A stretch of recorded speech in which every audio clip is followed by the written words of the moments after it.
In the morning when I'm driving, I really come alive when I listen to my Ronnie, I listen to my Ronnie Q. They are rare and they are few who can compare with Ronnie Q. So grab a chair, she's coming through. She's on the air, it's time for Ronnie Q.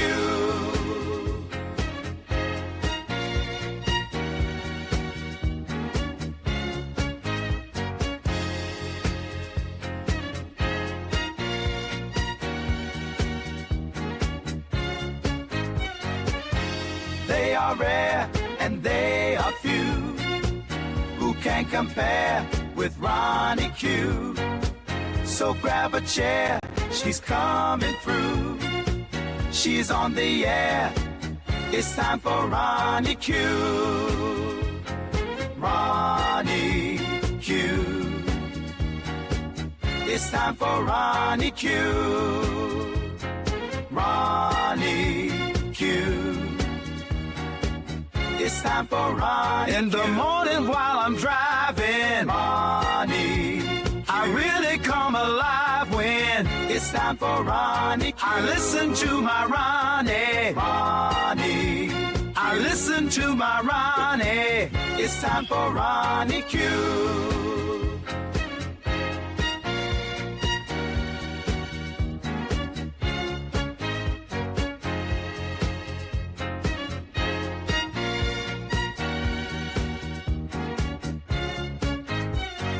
Take a seat and go meet Ronnie. Sweet, sweet, sweet, sweet Ronnie.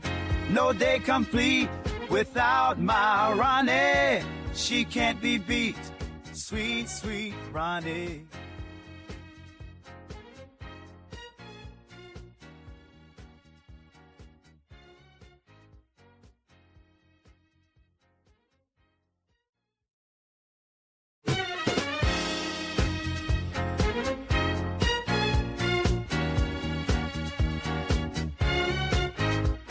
Excuse me, Grand Rising, Grand Rising, Grand Rising. Thank you for being here. I hope you had a great night's sleep last night. I know I did. Hey, Dr. Soapy, Grand Rising to you. Tanya McNeil, Grand Rising. Madison, it is good to see you. Grand Rising, Grand Rising, Grand Rising. Any church announcements?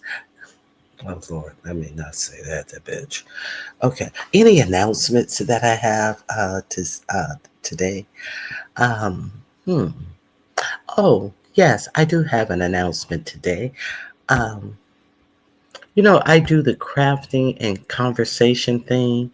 I will be crafting. I don't have my date available yet. But I have changed up, I have stepped up my game, and I am trying something different again this time. If you guys remember, last time I made this little bench. Since spring and summer is coming out, it's a little bench so you can put your pots on for the spring and summer and decorate them how you choose.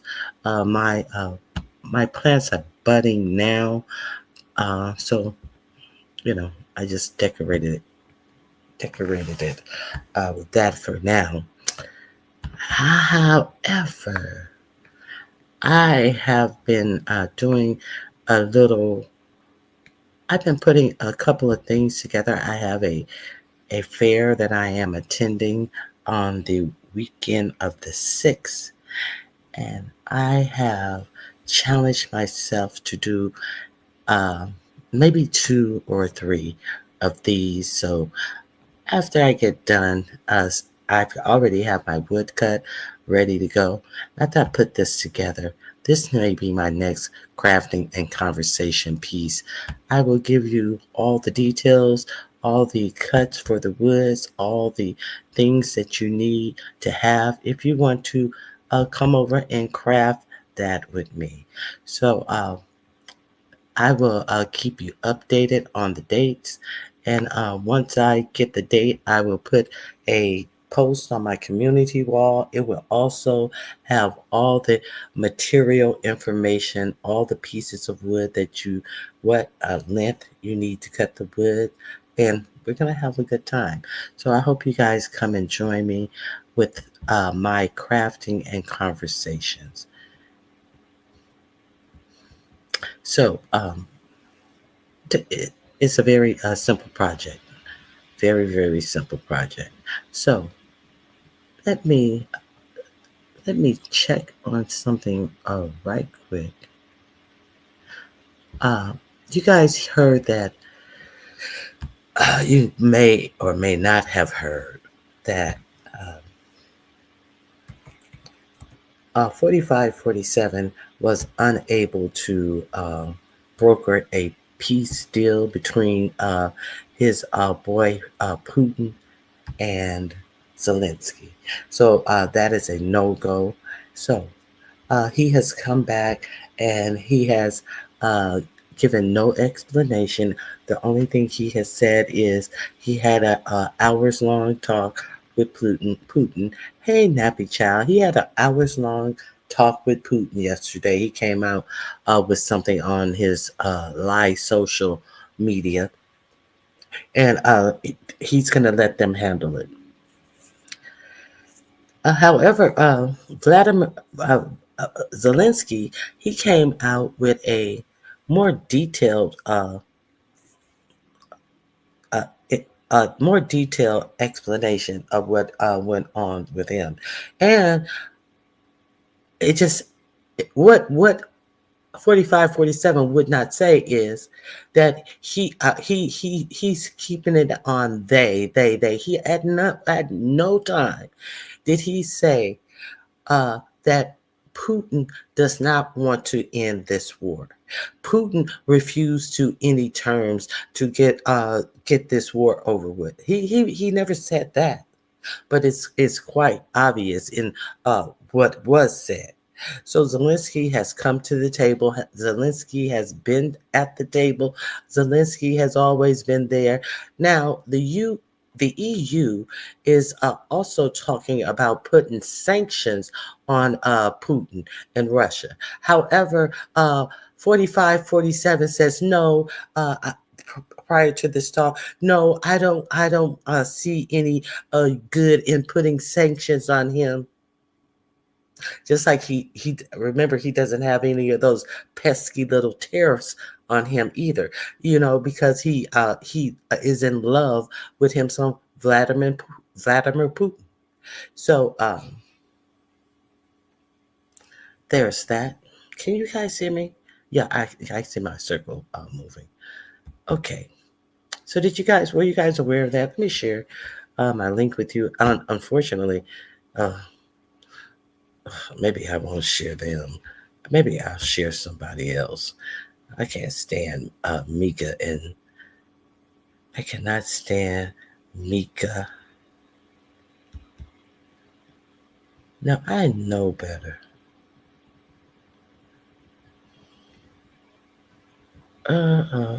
Who will I share?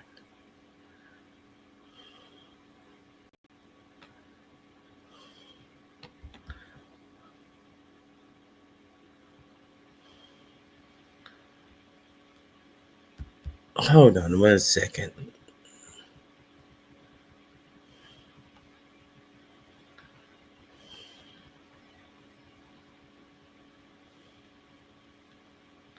Let me see. Let me see.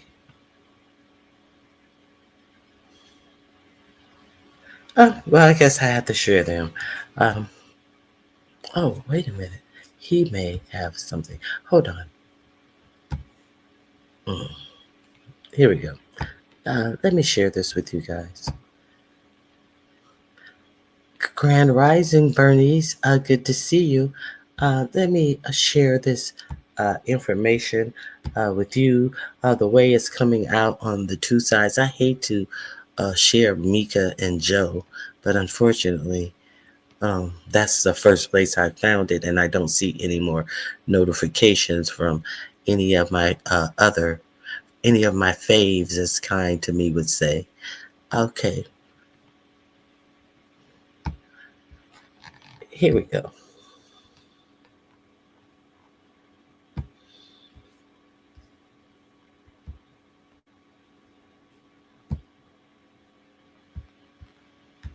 We're going to be talking, Mika, of course, off the top of the show about the 2-hour phone call that President Trump had with Vladimir Putin. Too fast. I apologize.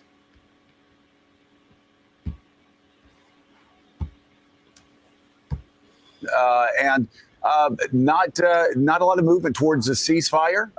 The president said afterwards that there were some positive steps forward, but there is no doubt the biggest problem right now is that Vladimir Putin doesn't want peace, doesn't want a ceasefire, and as Marco Rubio said a month or two ago, he said we're going to know very soon who's responsible for the continued war over the. We already knew when Zelensky was getting berated in the White House who didn't want peace, but we were supposed to pretend like we thought that Ukraine was doing something to keep the war going on. Remember how they said he wants to keep fighting. He will not. He refuses to end the war. It was all bullshit and a whole pageantry of bullshit. Let's continue. That last month and a half, Vladimir Putin has made certain the world knows it is on him. He does not want peace. He doesn't want a ceasefire. He doesn't want anything to do with the end. And he wants the world to know that 4547 is not his handler, cannot negotiate himself out of a folded over paper bag, much less Putin out of this attack on Ukraine. That's what he wants you to know as well. The end of this war. President Trump held this hours-long phone call with Vladimir Putin yesterday, and Trump posted on social media afterwards that he believed the call went very well and called for direct negotiations between Russia and Ukraine toward a ceasefire and an end to the war. Trump wrote those terms will now be negotiated directly between the two countries themselves. Putin, for his part, was quoted as telling Russian media the phone call was very informative and very open. Later in the day, in the Oval Office, President Trump spoke to reporters about the call.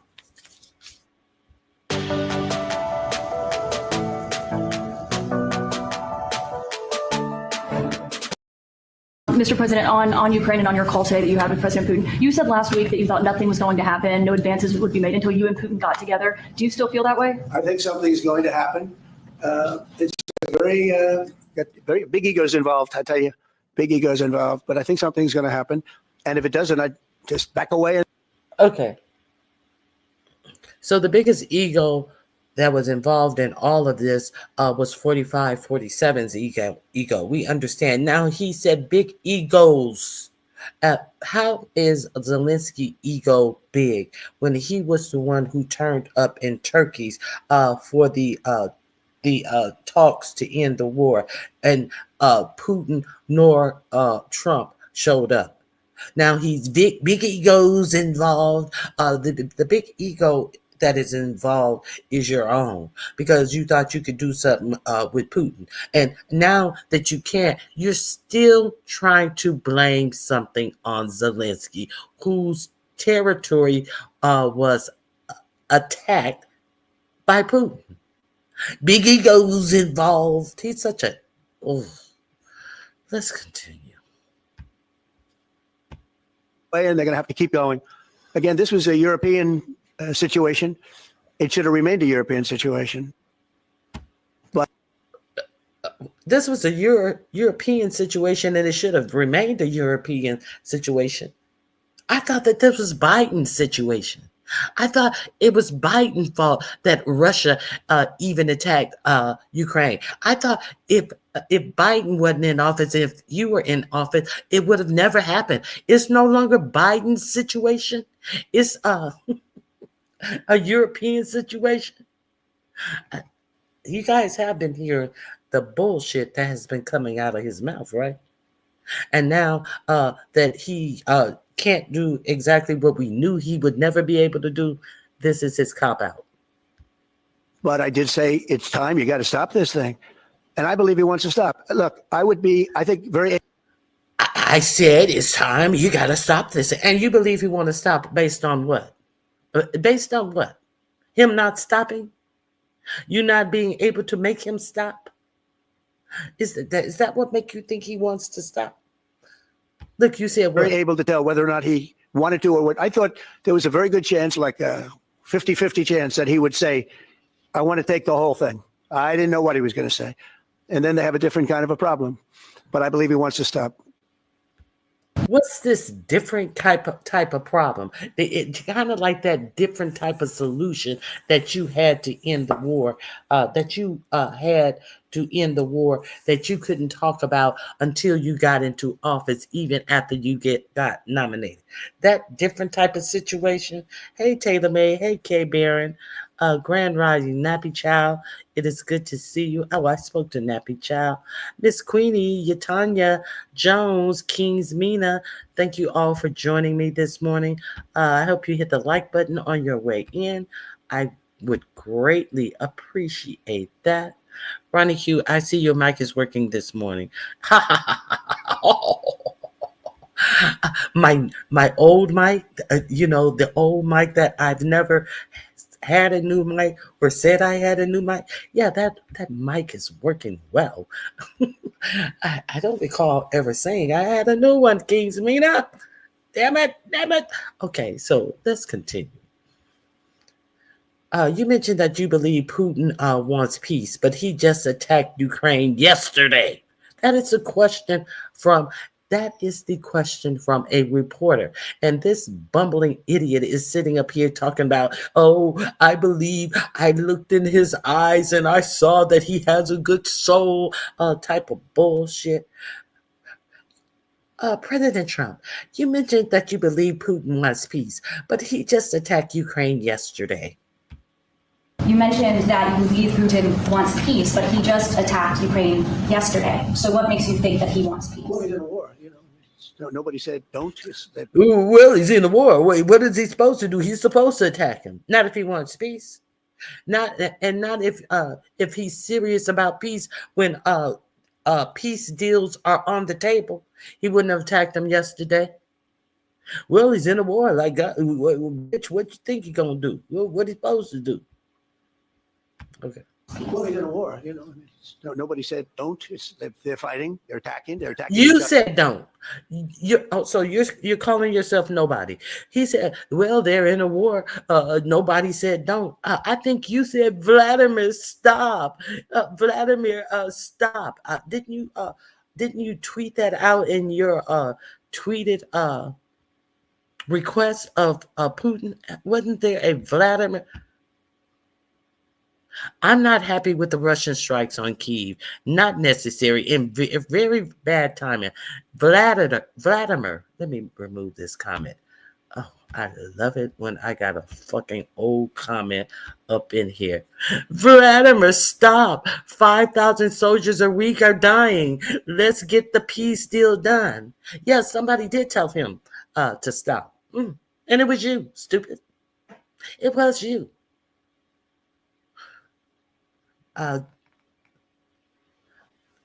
Then sub, but hit the like passing through.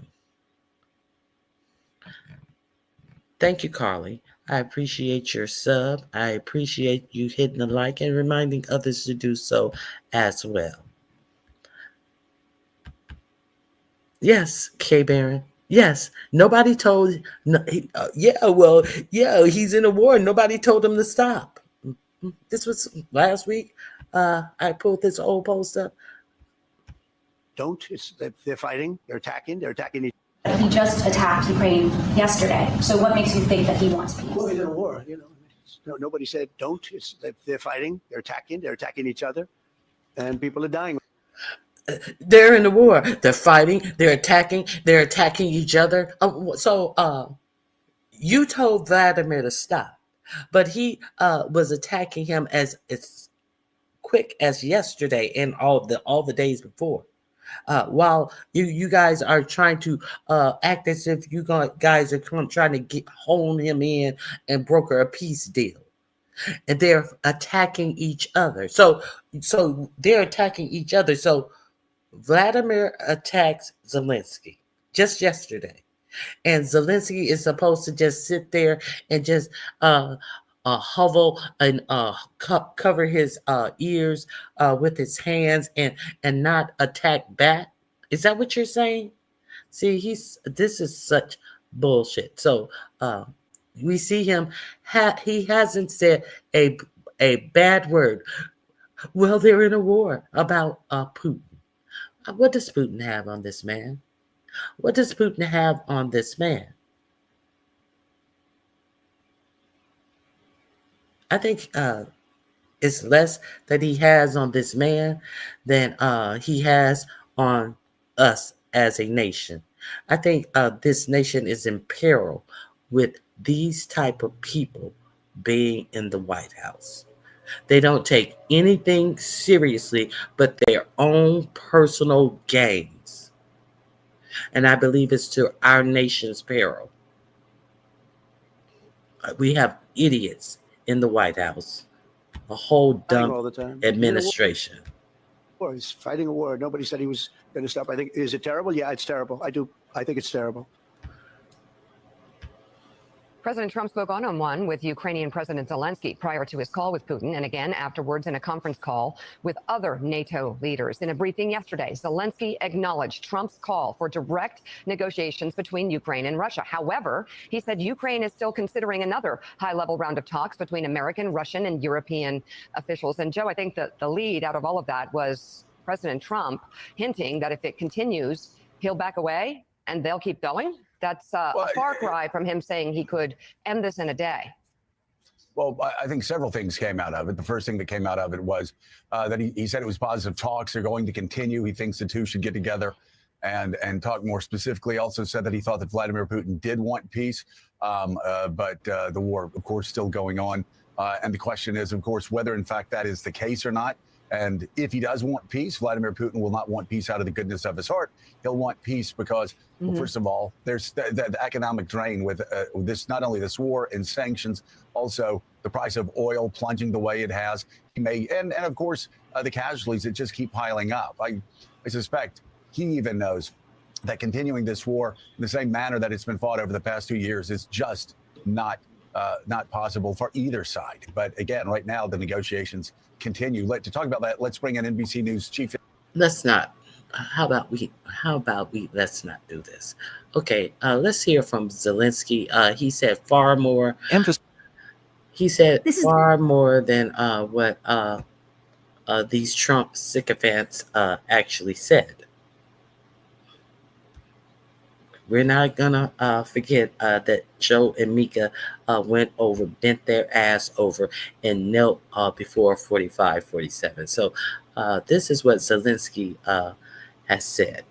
Oh my God. How do I get another commercial out of this? Okay, here we go. Established communication with representatives of the Russian side, more specifically, with the individual heading their Turkish delegation. What was his name again? Medinsky. Yes, they connected to discuss the prisoner exchange, 1,000 for 1,000, and are currently working out the details. I believe all sides are interested in this. Well, we certainly are. I believe that in the coming days, or perhaps within the next couple of weeks, we will begin to see some tangible and concrete results taking shape. The details and dates are already being discussed. That's the first point. Secondly, over the course of today, I had 2 separate conversations with President Trump, each conducted in a different format and setting. The first conversation was primarily centered around a matter of critical importance for Ukraine, the establishment of a ceasefire. These are non-negotiable, fundamental points that we have previously discussed in detail, both during the talks in Istanbul and on numerous occasions prior to that. The second point was about the United States being ready to take more serious steps, sanctions, in particular. I strongly urged him to give this matter serious consideration and to take appropriate and decisive action in the event that Russia either refuses to support the implementation of a ceasefire or demonstrates an unwillingness to bring this devastating war to an end. Third, I asked him not to make any decisions regarding Ukraine in his upcoming conversation with Putin without including us. That's a matter of principle and of utmost importance to us.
We reached a mutual understanding to hold another round of discussions and continue our dialogue after President Trump has completed his upcoming conversation with President Putin.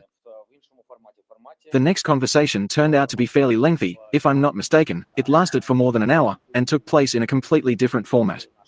It involved not only myself. I said all of that on the dang on thing.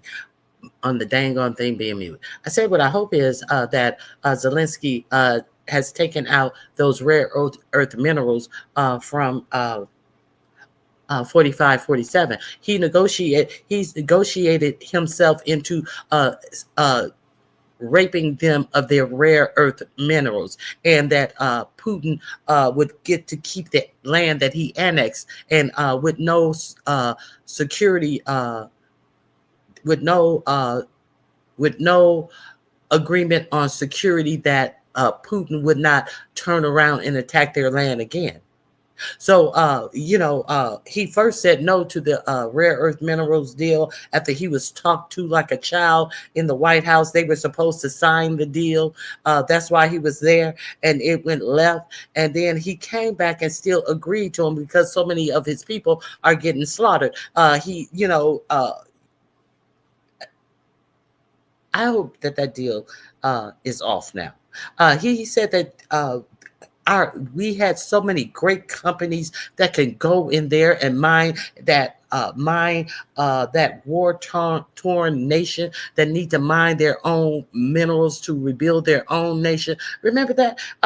We have companies that can come in, who all of your tech bros, all of your billionaire tech bros who needed the things that they were going to be mined out of Ukraine for their own personal business. You said that we don't even need a military force. Of course we don't, because why would you need a military force when you got Blackwater that you can pay with the tax dollars, and you can enrich them even more?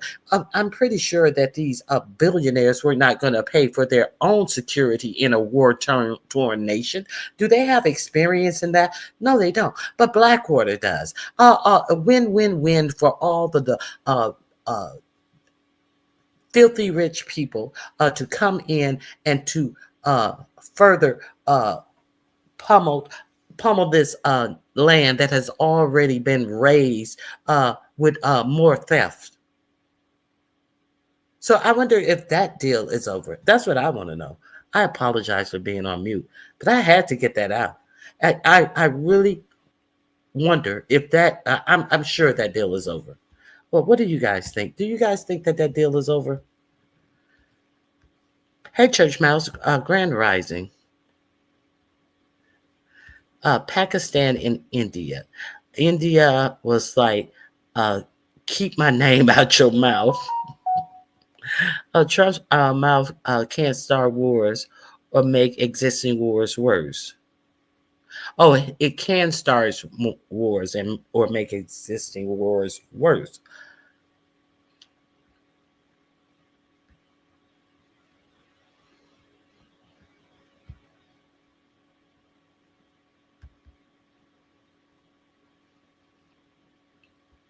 Good morning, TC. So let me pay a little bit more. I'm going to drop this link in my description. And President Trump, but also several of our esteemed colleagues and international partners, President Emmanuel Macron of France, the President and Prime Minister of Italy, Giorgia Meloni, President Alexander Stubb of Finland, German Chancellor Friedrich Merz, as well as Ursula von der Leyen, the President of the European Commission. Yes, I realize I already mentioned President Macron earlier. We had such a conversation. It was a wide-ranging discussion.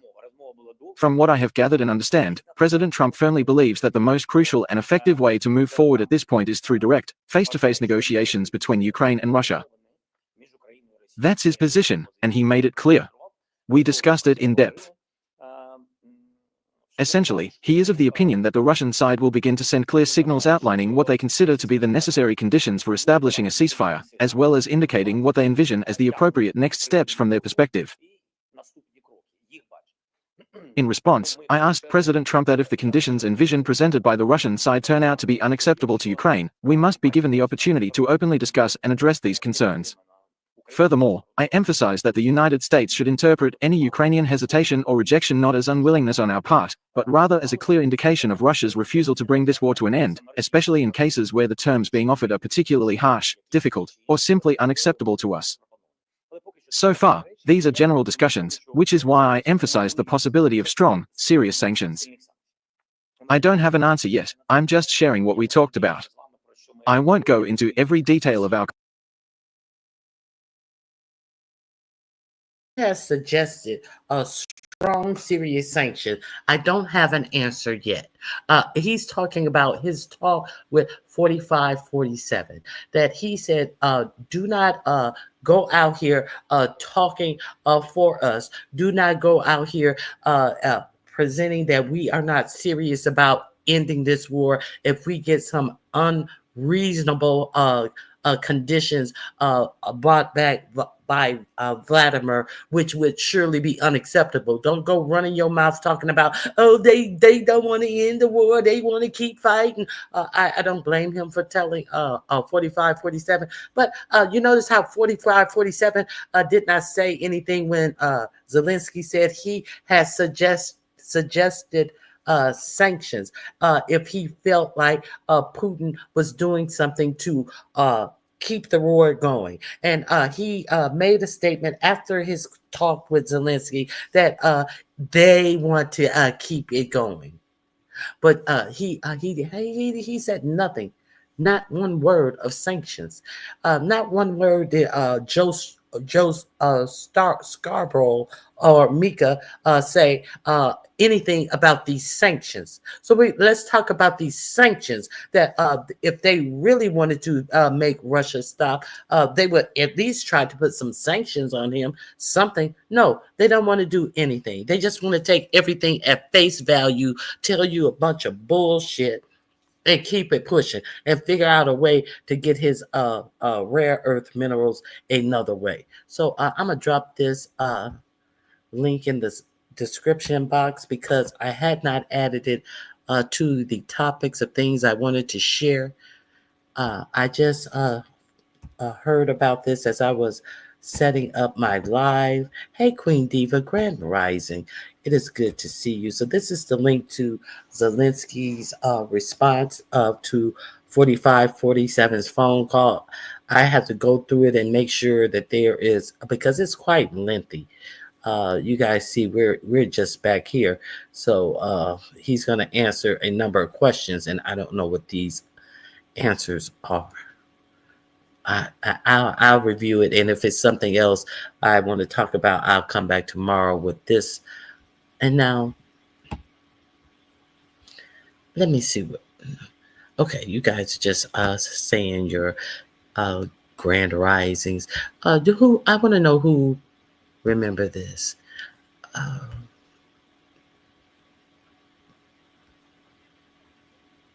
mean, I want to know who remembers this.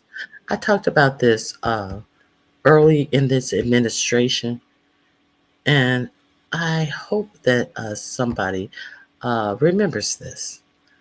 This actually went on.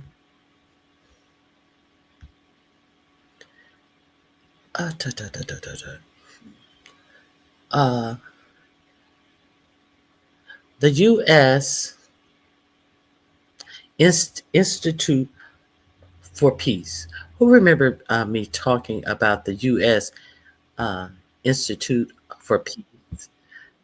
There has been a court ruling.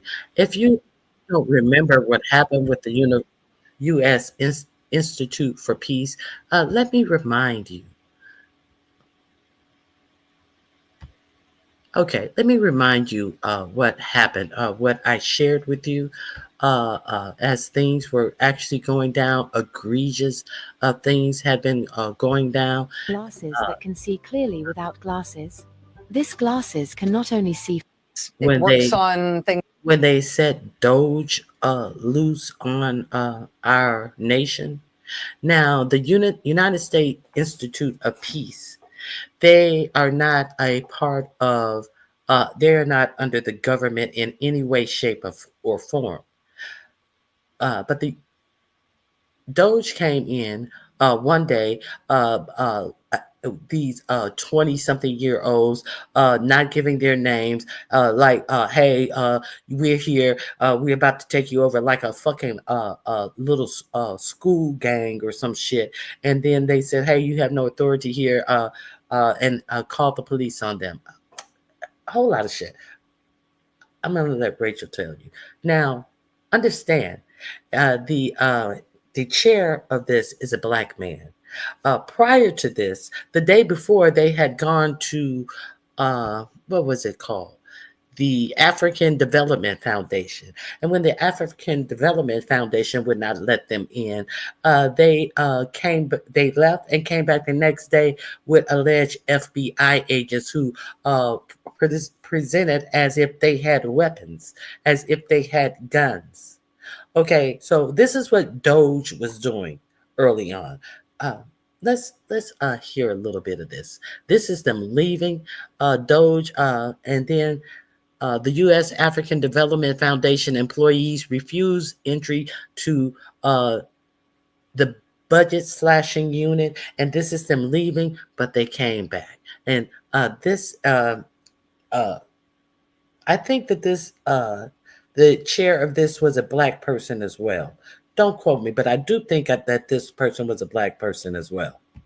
Told they couldn't come in, but then the next day they came back with muscle. They came back with people who said they were U.S. Marshals. And we think those people were possibly armed. They were carrying guns. Now, the U.S. Marshal Service consistently will not comment on this. They will not say whether or not those people were actually U.S. Marshals. We have some reporting that suggests they may not have been U.S. Marshals. Nevertheless, they reportedly claimed to be U.S. Marshals. And with those men, with those people claiming to be U.S. Marshals, the young men from Doge did physically force their way into that agency and then locked out all the actual staff and changed the locks.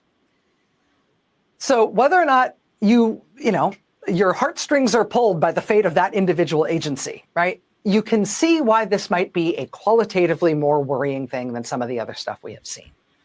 I mean, there are legitimate legal disputes as to whether this Doge group has any legal authority over some of these agencies that they're trying to get into so they can take over their systems and fire their staff and shut them down.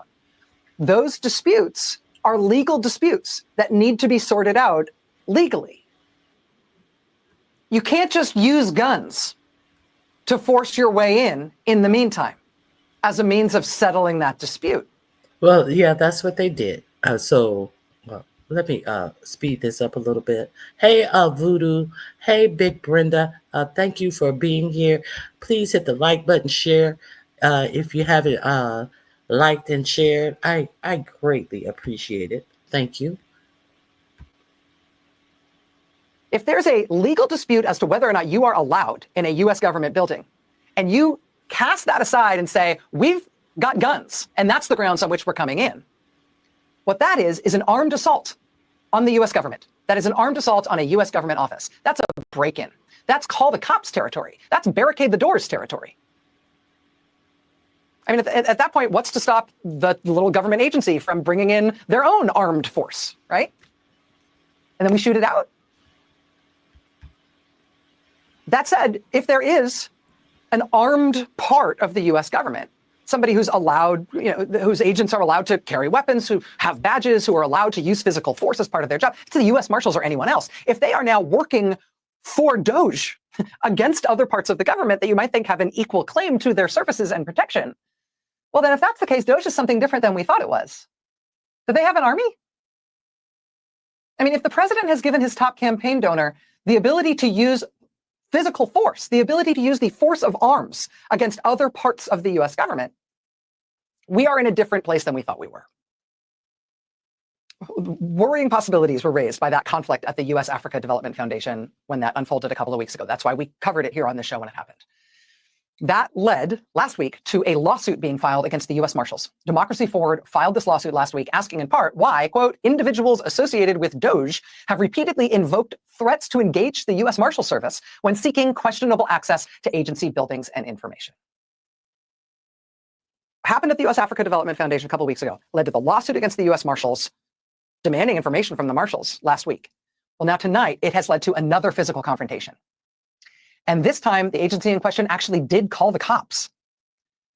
In this case, it's something called the U.S. Institute of Peace. It works on things like research in conflict zones and training future diplomats. It was created by Congress during the Reagan administration. It was created in 1984. But it is not an official part of the U.S. government. It does not act in the name of the U.S. government. It is a separate institution. Nevertheless, on Friday, representatives from DOJ showed up unannounced at their building. And they showed up unannounced, this time not with somebody claiming to be a U.S. Marshal. This time they showed up with FBI agents? Wait, the FBI works for DOJ? They demanded entry into the U.S. Institute of Peace. The DOJ team was reportedly met by lawyers for the Institute who informed them, quote, of the Institute's private and independent status as a non-executive branch agency. They told them they could not come in. The DOJ representatives on Friday then departed. That was Friday. But now, today, apparently it has come to a different ending. We got this alarming quote from the CEO of that independent organization tonight. Quote, DOJ has broken into our building.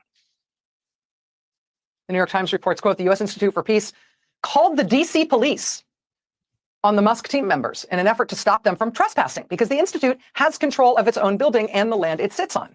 But instead, the D.C. police allowed them to enter and kicked out the Institute's officials.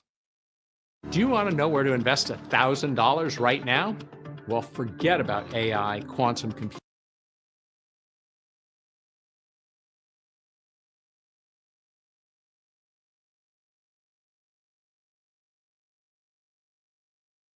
That's what happened. So let me show you what happened next at the U.S. Institute for Peace.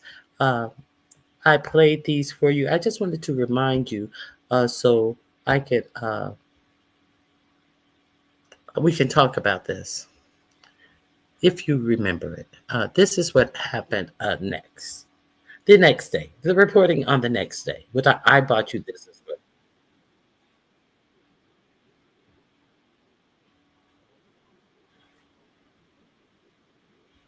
Hold on.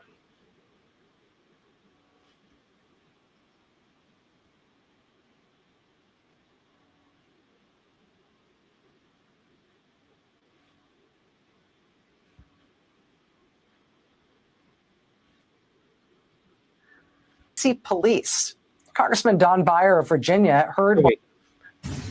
So last night, the DOJ team, run by President Donald Trump's top campaign donor, staged a hostile physical takeover of an independent nonprofit called the U.S. Institute of Peace. The U.S. Institute of Peace is not a government agency. Theirs is not a government building.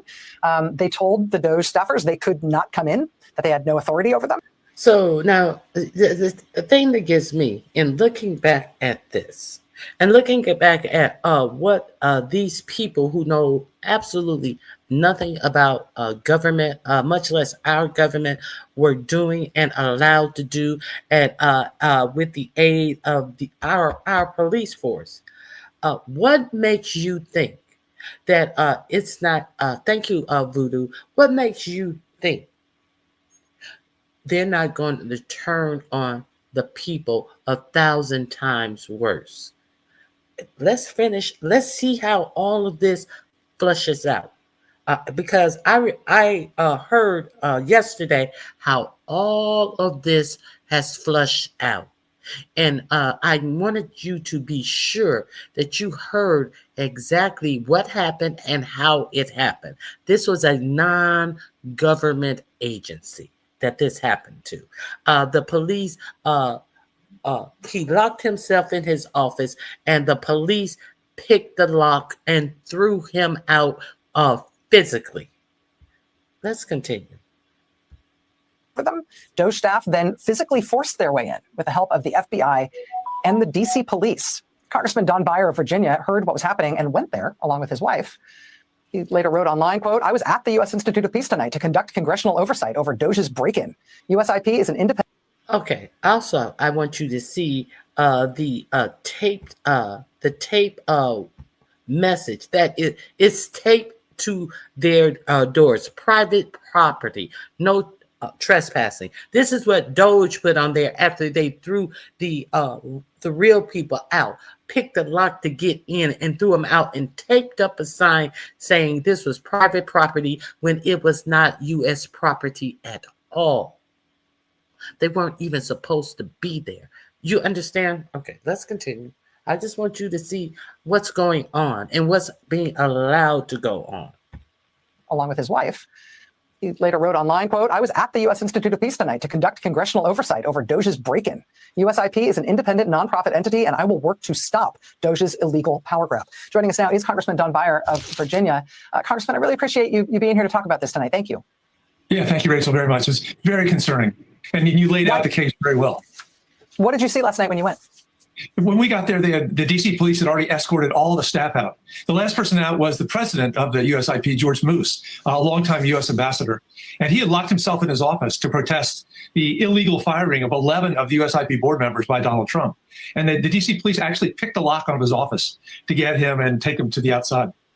The real challenge is that there's something in the law, the congressional charter for USIP, that says a president can replace a board member with board consultation for committing a felony or some gross malfeasance. He didn't consult any board members, and certainly there were no felonies. What do you make of the only way he consulted the board members, you heard them say he fired 11 of them. And he had no authority to fire the board members. Okay, so what happened? Let's these links are in my description box. They are my first links. They're under do you remember this? So what happened?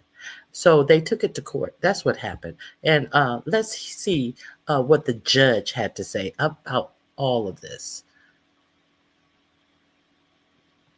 Let me see. Where is it?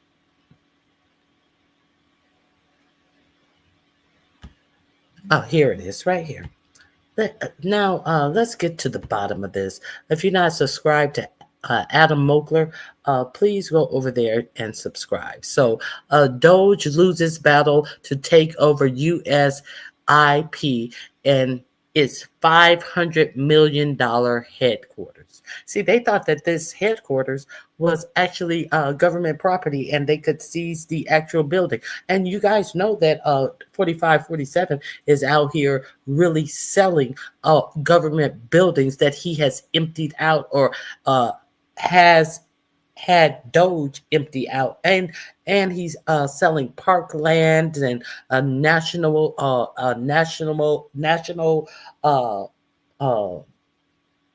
parks and all this type of stuff. So they were looking for real estate as well. But let's continue.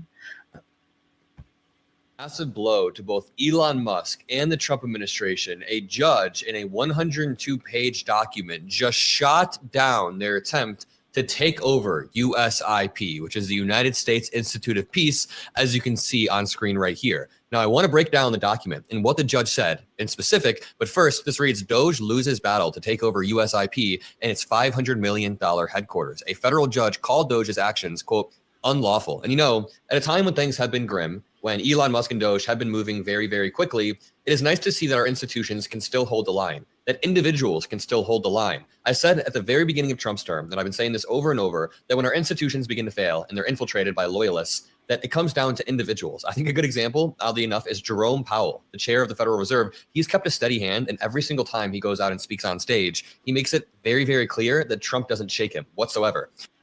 They don't believe how toxic this is. If you're still using a plastic or wooden cutting board, you need to hear this. It's pretty admirable, even if you don't like Jerome Powell. But let's break down this court document in a second. This reads, the courts have decided against Doge and the U.S. government in their legal battle to take full control of the United States Institute of Peace, including a headquarters building with an estimated value of $500 million. And imagine Secretary of Defense Pete Hegseth, other representatives, all having access to the U.S. Institute of Peace, being able to control the narrative. It would all be another attempt to consolidate power and basically have a propaganda arm in every single sector of the government. In a memorandum opinion, U.S. District Court Judge Beryl Howell ruled in favor of the former Institute board and staff who had sued to be reinstalled after they were forcibly removed in March. She also gave a strong rebuke to the defendants of the case, who include the U.S. Doge Service, President Trump, Secretary of Defense Pete Hegseth, and several other representatives. She said the purported removal of members of the board of directors of the Institute of Peace was unlawful and therefore null, void, and without legal effect. Let's read a little bit more of this 102-page court document. This reads, in a drastic and abrupt change of course, Howell writes, within the first month of Trump's second term, President Trump unilaterally decided that USIP is, quote, unnecessary, issuing Executive Order 14217. To this effect. And then his administration rushed through actions, including removal of board members, to reach the professed goal of reducing all of USIP's operations and personnel to the bare minimum to perform only mandated statutory tasks, while ignoring the broader statutory goals set out for the organization to fulfill. These unilateral actions were taken without asking Congress to cease or reprogram appropriations, or by recommending that Congress enact a new law. Again, Congress has the power of the purse, according to Article 2, and they even cite U.S. Constitution, Article 2. I can't lie. I've become a little bit of a legal nerd lately. Maybe it's because I work so closely with Midas Touch, but I will say I love hearing judges and like legal professors word what the Trump administration is doing in a way that I just don't have the legal acumen to do, you know, like citing old cases and just wording it in a very concise and satisfying way. In a drastic and abrupt change of course, Trump issues an executive order, right? Instead, the current administration, rather than going through Congress, decided to effectuate the president's executive order through blunt force, backed up by law enforcement from 3 separate local and federal agencies. The administration removed the institute's leadership, including plaintiff board members and its president, in contravention of statutory limitations, and had personnel from a newly created federal office called the Department of Government Efficiency forcibly take over the headquarters. Again, this is some insane stuff.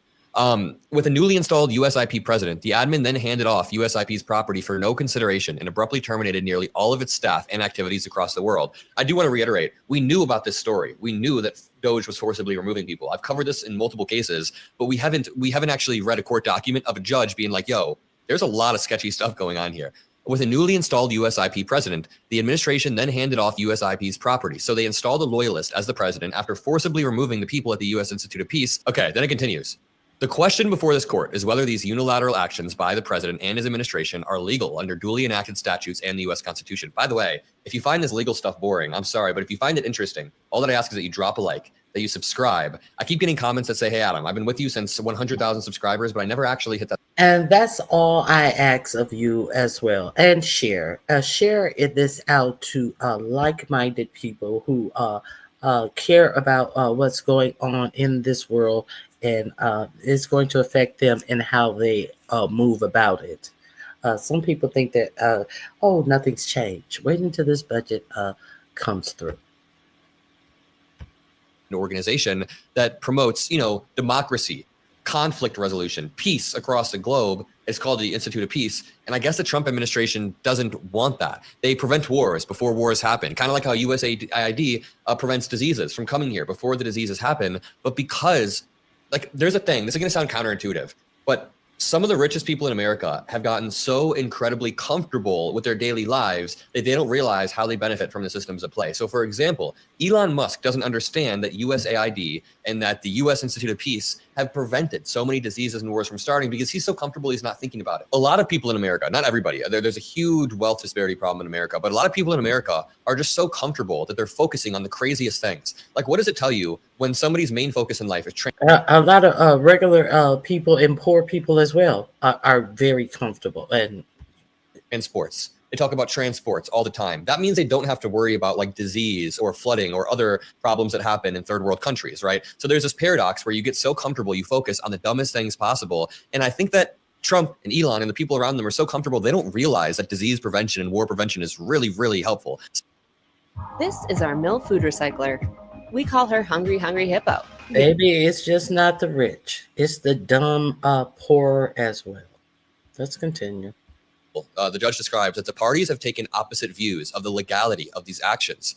Some of them say that these are constitutionally established rights. You can remove anybody you want. Of course, the Trump admin saying that. But then the USIP board members are saying, dude, you can't do this. And this says, the order states that the USIP board members who have been forced out must be reinstated. It goes on to declare any actions taken by the agency since their removal, including the headquarters transfer, are null and void. It further bars the defendants from, quote, maintaining, retaining, gaining, or exercising any access or control over the Institute's offices, facilities, computer systems, or any other records, files, or resources. The ruling caps off one of the most dramatic chapters in Doge's government takeover so far. It's also one of the fullest repudiations yet of Doge overreach. Again, Elon Musk is doing this illegally. I talked about this exact thing in my Jubilee debate months back. I recorded this months back, and not to pat myself on the back, but look how correct I was. I think that Elon Musk is unreliable and he's reckless in what he's doing. So I want more government efficiency. We can all agree. Step one, we all want the government to be more efficient. No one wants there to be waste, fraud, and abuse. So we can all start with that axiom, right?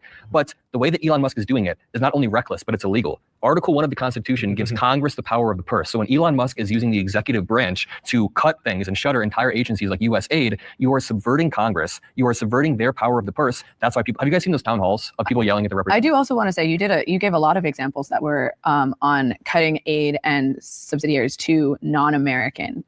Like USAID is not working on actively this country. The point is, we've known that this was illegal over and over, but in the court documents released today, lawyers for the USIP detail a rapid escalation of attempts to access the agency's property. On Sunday, March 16th, 2 FBI agents visited a senior USIP security.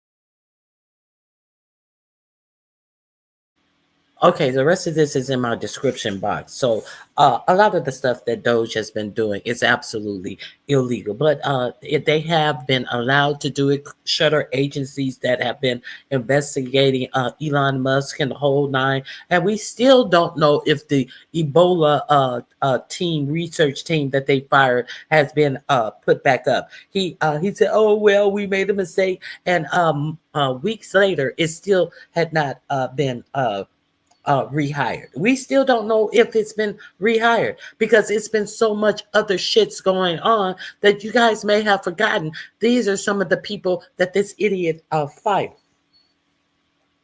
So, are we going to ignore? I think a big swath of the media, everybody watched the news, so it's so boring to watch it on YouTube until Don Lemon come on. Ooh, y'all seen Don Lemon? Ooh, y'all seen this one? Ooh, y'all seen that one?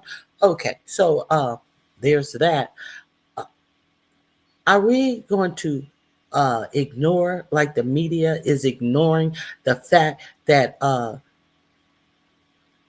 the Doge people fired all of those meteorologists,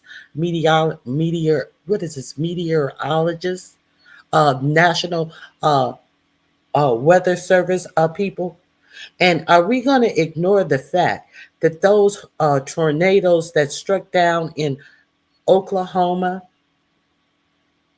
I think it's Oklahoma, Indiana, and St. Louis, but they had nobody to pre-warn the people, 28 people dead. So you got 28 dead people, and we're going to pretend like it is no fault of these government firings. Are we going to pretend that now? So let's delve into that a little bit. Why don't we? Elon hides away. This is Adam again. Elon hides away after causing death. This is Adam again. Let's see. The thing about all of this that's going on in our government, our bought and paid media chooses. They cherry pick what they want to tell the people. They cherry pick how this shit really affects you and how you live your life. Let's see how this has affected the lives of people. Not being covered enough, but we now know that cuts done by Trump, by Elon Musk, and by Doge have led directly to deaths, mainly in red states, due to lack of preparedness when severe storms begin tearing through. For example, in Kentucky, you guys have likely heard about this. We've seen flooding and tornadoes and large hail, the kind of chaos where people depend on up-to-the-minute warnings from reputable sources. Well, the Trump admin has pulled that away, and it's mainly hurt their own voters. We've seen this time and time again. Just to back up, a month ago, coal miners had to head to court after Trump made cuts to black lung screening staff. Lord have mercy. There is no chance. So these workers who work in coal mines and help benefit the American people, then had their ability to get free screenings done by the Trump admin. Roughly 2/3 of the staff that provides free examinations for the deadly diseases, which one study says affects 1 in 5 longtime minors, was recently fired. Again, 2/3 of the staff was fired, therefore inhibiting the ability for them to do free screenings or screenings at all. 2 West Virginia coal miners with black lung disease testified before a federal judge on Wednesday during a hearing on the Trump admin's decision to effectively shutter a program that provides free screenings to coal miners. It's called waste. It's called waste, fraud, and abuse. You got to get rid of that waste, fraud, and abuse. As we talk about, we're going to dig for energy. We're going to dig for coal, baby, coal. Dig, baby, dig. All of this. And then the people who are affected by your policies, you cut the help for them to even know or be tested for black lung disease. But let's get to the storms. Here we go. Step back and look at what's quietly happening behind the scenes while everyone is distracted by Trump's social media rants and his threats against Bono and Oprah and Bruce Springsteen, which these are important to cover. It's important to cover the president using public intimidation to threaten celebrities. But I also want to talk about this article. After cuts, a Kentucky weather office scrambles for staffing as severe storms bear down. The office in Jackson, Kentucky, is one of several left without an overnight forecaster after hundreds of jobs were recently cut from the National Weather Service. And listen to this. It's insane. Again, this is the kind of chaos where people rely on up-to-the-minute warnings for their life. And yet the National Weather Service in Jackson, Kentucky doesn't have one full-time overnight forecaster on staff. And this led to deaths. This led directly to deaths. And just listen to this. The Trump admin fired not 100 people, not 200 people, over 600 employees at the Weather Service. A National Weather Service office in eastern Kentucky was scrambling to cover the overnight forecast on Friday as severe storms were moving through much of the eastern United States, according to the union that represents the department's meteorologists. Tom Fahey, the legislative director for the union that represents Weather Service employees, said the office in Jackson, Kentucky was one of 4 that no longer had a permanent overnight forecaster after hundreds of people left the agency as a result of cuts ordered by the Department of Government Efficiency, the initiative led by Elon Musk. This is not the first time, and it likely won't be the last time, that Elon Musk's reckless cuts have led directly to deaths. Let me just back up and talk about USAID for 1 second. Before I do, if you've got pink salt. Okay, so this link is in the description box. I'll go over there and check out the rest of the story. You did hear what he said. Let me see. You did hear what he said about how this affect our lives. I want to get into this in a different way. Let me share my screen with you again.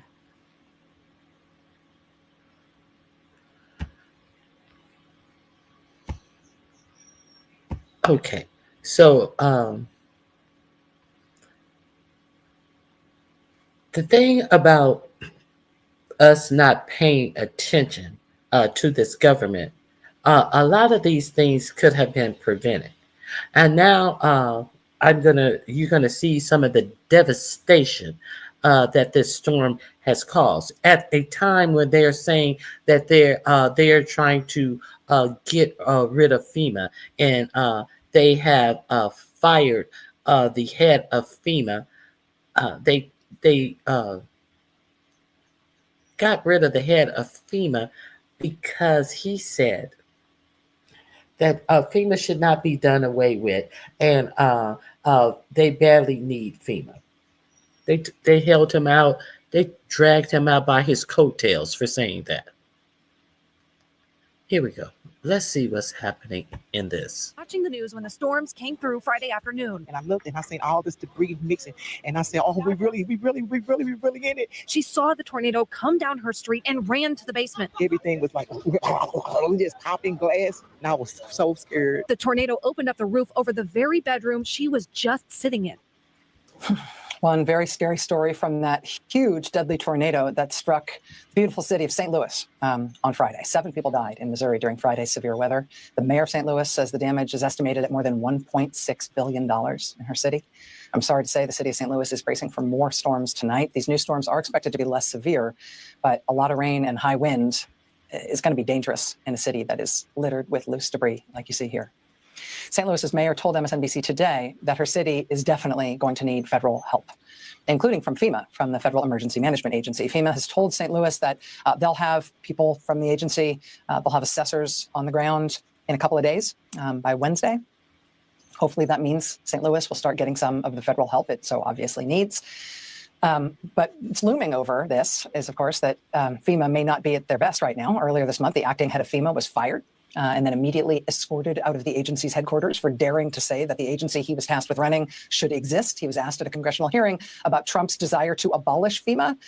He said he didn't think that was a good idea, and so they fired him immediately and frog marched him out. The replacement head of FEMA has no background in emergency management at all. He greeted his new staff by telling them he will, quote, run right over anyone who resists. The viral 30-second pink. Okay, so this is what we have in replace of any government assistance of blanket storms that come through and destroy whole rows and columns and acres of houses, businesses in your community. And he doesn't think that. I don't understand why you would take a job at a government agency that you don't think should exist. That's crazy. Pink salt trick that melts fat was actually featured on the Today Show. But for those who missed him at the agency, he also told them to expect firings. Oh, the replacement head of FEMA has no background in emergency management at all. He greeted his new staff by telling them he will, quote, run right over anyone who resists him at the agency. He also told them to expect firings, expect layoffs.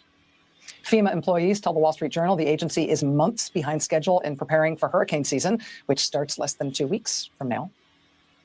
And it's not just the agency that responds to severe weather that's under strain right now. It's also the agency that tells us what the weather is, that predicts and tracks and warns us about severe weather. As tornadoes struck Missouri on Friday, very, very severe storms also battered Kentucky. One tornado in southeastern Kentucky killed 19 people. The government agency that provides weather data for every weather station and every weather app and monitors storms and sends out emergency alerts for all kinds of severe weather is the National Weather Service. And the National Weather Service in Kentucky has 3 offices. None of them is fully staffed because of Trump's cuts to the National Weather Service. The office that handles forecasts for eastern Kentucky, where Friday's tornado struck, it's short 7 staff members, which means that, among other things, the office no longer has an overnight staff at all. Because, again, obviously, we would hope that severe weather has the decency to only strike during business hours. At any of the 3 offices in Kentucky, there is no meteorologist in charge now. Now, to be clear, we don't know if those staffing shortages in Kentucky had any effect on the ability of the Weather Service to manage and predict and send out appropriate alerts about Friday's storms. There's no reason to think that the Weather Service was anyway at fault for what happened in terms of the devastating impact of those storms. The agency says the Jackson office was staffed overnight for that one night on Friday because of the expected severe weather. Officials, including Kentucky's Democratic governor, say they've seen no evidence that the Weather Service performance was impaired in this instance. But even if it wasn't in this instance, these kinds of cuts just systematically reduce our ability to cope with something as inescapable and inevitable as severe weather. Okay, so our inability to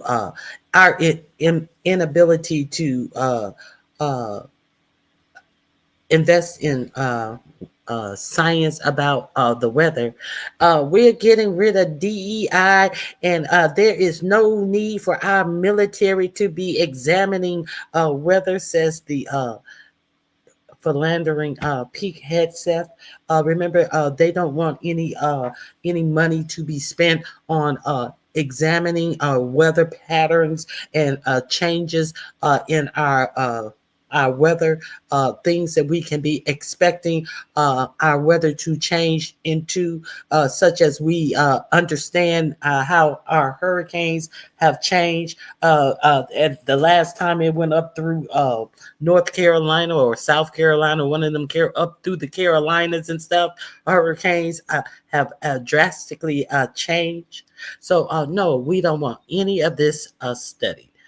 Still waiting on FEMA, no word. FEMA has stepped in on the state level. Okay, so one of these reports said that they expect FEMA to be out tomorrow, on Wednesday. That was one of the reports that I just played. So we'll see what happens. So there's that. These are things that affect you and how you live your lives. I want to. I want to. Oh, is this? No, that's not the one. Okay, I have one more about the weather that I'll share with you.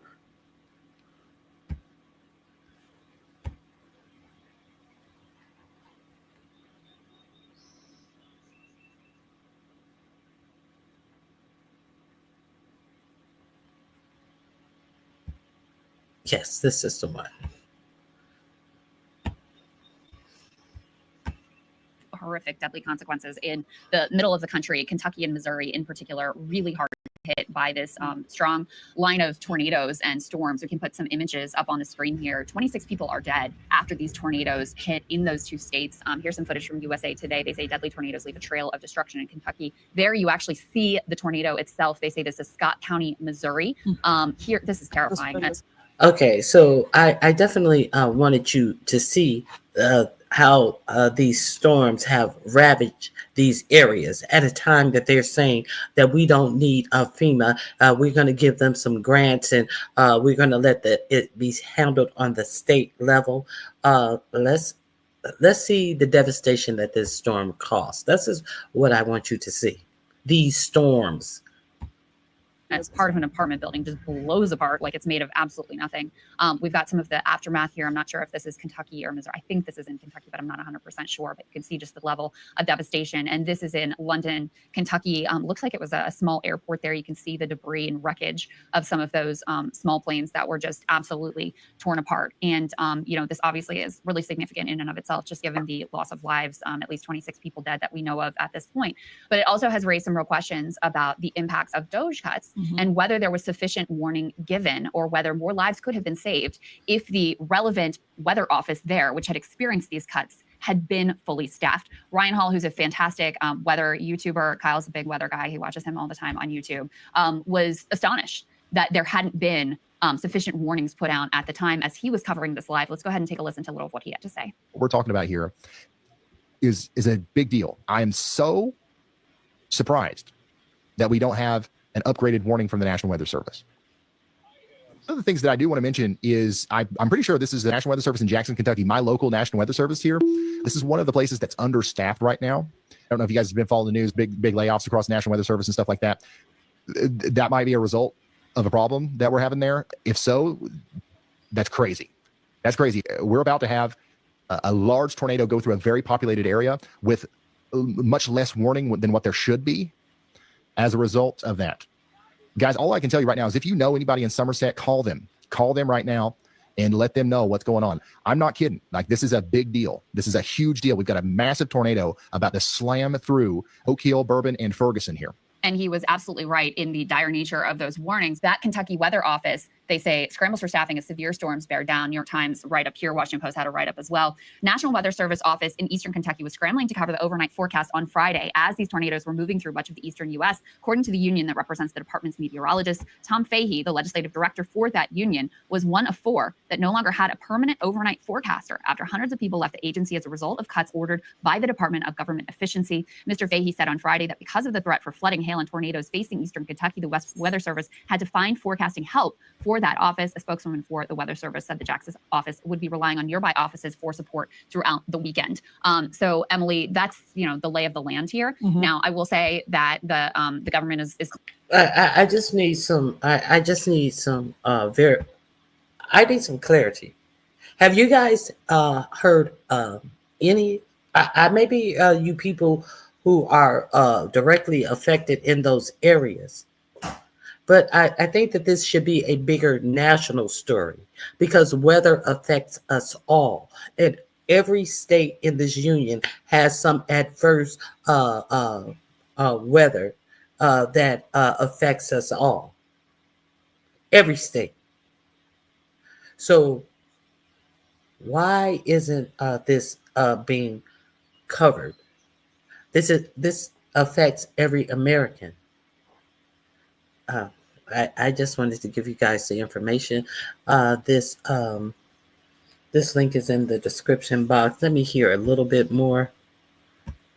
Is claiming, no, this did not impact. They were able to fully staff. They were able to have the coverage that they need. But, it certainly raises questions whether lives could have been saved if this office had been fully staffed and not subject to those Doge cuts. It does. I mean, there should be an investigation. And I think it's crazy, Crystal. I mean, this always happens with tornadoes. You lived in Kentucky briefly, didn't you? I did, yeah. Yeah, so you know this. It's whenever there's a snowstorm in New York, I actually, when I used to teach students, I would use this as an example. Whenever there's a snowstorm in New York, it's national news for days. A tornado can rip through the heartland, kill 28 people, and it's a blip on the national news radar because most of the newsrooms are in New York, they're in DC, they're in LA, and the gutting of local media means that there are just a few newsrooms that are kind of concentrated in big cities, like St. Louis, for example, throughout the Midwest, but the main producers and editors and everything aren't there. And so, I mean, this is getting to the bottom of whether or not these cuts actually. But you're not hearing much about that tornado in St. Louis because it blew through black neighborhoods. That's why you ain't hearing so much about that. But let's. I just wanted you guys to hear that. Hey, Sincere, good to see you. Please hit the like button on your way in, Sincere. Now, Rockwell, thank you, Rockwell. I had went over there to set up my goals. Did I set them up? I spent a lot of time there. Hold I'm on. actually going to Illinois next weekend. Not like Hold on. Okay. I had already went over here to set up my goals.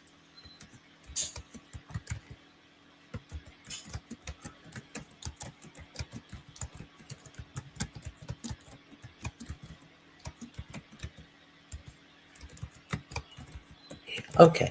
My goals. My goals are to tell you something you may not know. So if I've informed you on something that you know or find helpful, help me reach my goals. Okay, so this is something that I found very interesting. I think it's Hungary. No, is it? I forget what country it's in.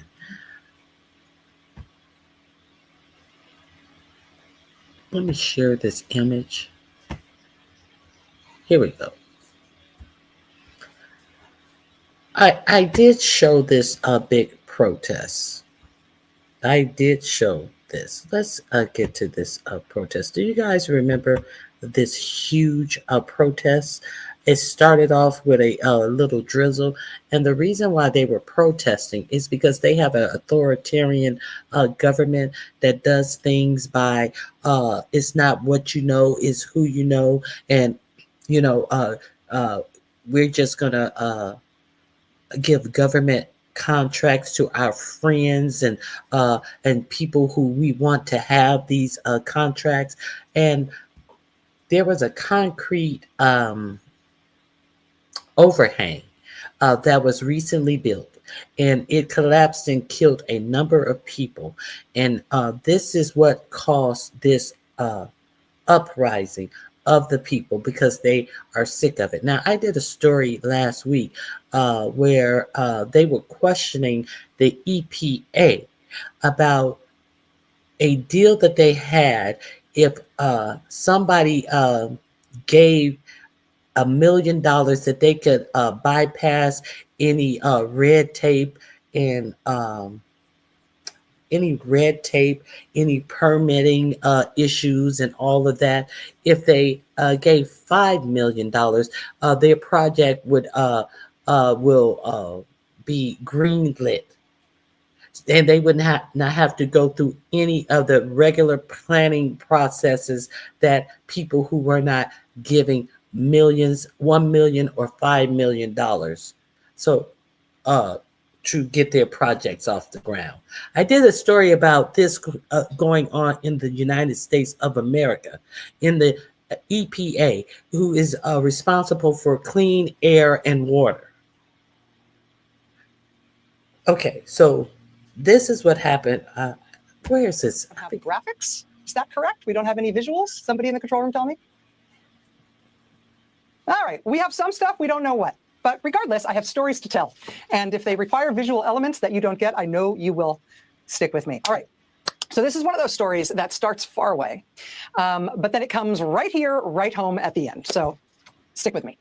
All right, you might remember a few weeks ago, we showed you images, kind of overwhelming protest shots from Europe, from Serbia. Do you remember this? Serbia has a president that is kind of their version of Donald Trump. Serbia. All of these lights are people protesting. And why are they protesting? Because that overhang killed people. This is why they're protesting. They're protesting to get this authoritarian regime out of office. So, and I found this ironic because the story that I gave last week about them allowing millionaires and billionaires to pay money to get around the regular regulations. You know, they want deregulation. That's one of the biggest things that they always talk about is deregulations. You have regulations for a reason. And so we have this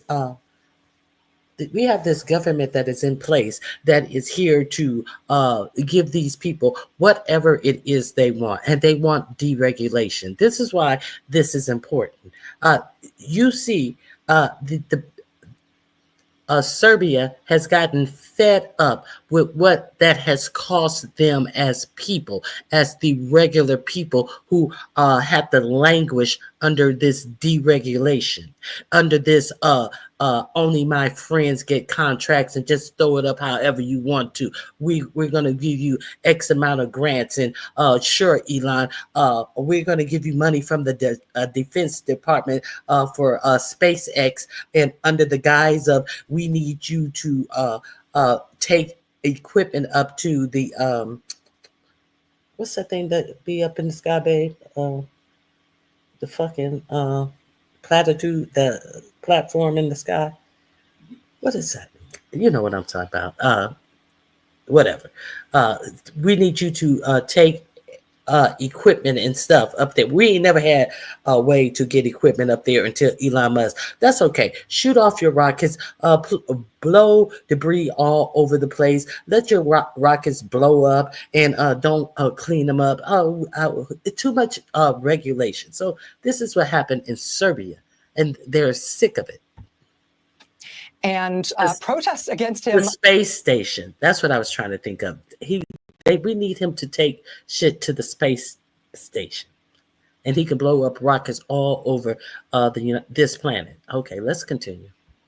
Like this, have been sweeping that country. They started small, and week after week, they just grew and grew. This is the quickest way to clear out stuck poop. I have to poop, but it feels stuck. To the point where, frankly, it has become hard to imagine that Serbian president is going to be able to stay in office, given the size and the sort of the breadth of the opposition to him in his country and their persistence at saying that he must go. These massive, very impressive, repeated protests in Serbia are also, I think, a good reminder for us and for everybody around the world that part of the reason it's not good to have a strongman leader, part of the reason you really don't want your country turned into some version of an authoritarian dictatorship, is because authoritarians and dictators are always, always corrupt. Why do you think they want to get rid of the rule of law anyway, right? So they don't have to abide by the law because they're crooks. Always and everywhere, dictators and authoritarians are stealing from the people. They are crooks. They are corrupt. It is an axiom. And in the case of these huge, impressive protests in Serbia, these started over something that at first was billed as an accident. Started over something that happened in November of last year. A roof, kind of a canopy at a train station collapsed, and 16 people were killed. And that event, that tragedy, sparked protests against the authoritarian government in that country. Because even though that might have seemed like an accident, everybody knows that authoritarians are, say it with me now, always corrupt. And so the protesters in this country realized instantly that had they had a good government, a not corrupt government, that concrete canopy at the rail station would have been built by a qualified contractor, not just the one who was connected or the one that paid the biggest bribes. In a country with a rule of law in effect, in a well-run country, the contractor who built that thing would have had to comply with building codes. Thank you, Rockwell. I appreciate. They would have had to comply with what building codes? Regulation. They would have to go through the normal process for what building codes, for what regulation. The thing that is sitting up, being discussed in our Congress of allowing people to not have to deal with if they give $1 million or $5 million. They can go do not. You can pass go. You don't even have to pay the banker $200 to pass go. You can just go pass go. Okay, this is why this is important. This is important for a reason, because this is what our government is in the middle of doing right now. Okay, let's continue. Codes for safety's sake, rather than, say, being able to pay somebody off to avoid those building codes. And so in this country, after that collapse at that rail station, the people of that country made that connection, right? You may or may not care about politics. You may or may not have a pre-existing opinion about our strongman leader. But if for no other reason, can't we all agree that we need to get rid of our authoritarian president so that we can have a government within the law, so we can have the law, so we can have real building codes, so our freaking newly built train stations stop collapsing on our heads and killing us by the dozen? And that simple connection started this very broad-based protest movement. It was like students for a day, and then it was everyone. And it has just built and built and built every week from there. And in the face of those protests in that country, the eldest son of the President of the United States, Donald Trump Jr., has made multiple trips to Serbia to try to shore up their very Trumpy president against these calls from the millions of people in the streets demanding that that guy resign. Why would Donald Trump Jr. like that guy so much? Why would Donald Trump Jr. be willing to travel all the way to Serbia more than once to try to shore this guy up while all his own people are in the streets week after week demanding that he go? What does Donald Trump Jr. care about this guy? Guess. Guess. So in the middle of the capital city of Serbia, there is a ruined building. Used to be the headquarters of what was then the Yugoslav army, is now the Serbian army. And in 1999, that army had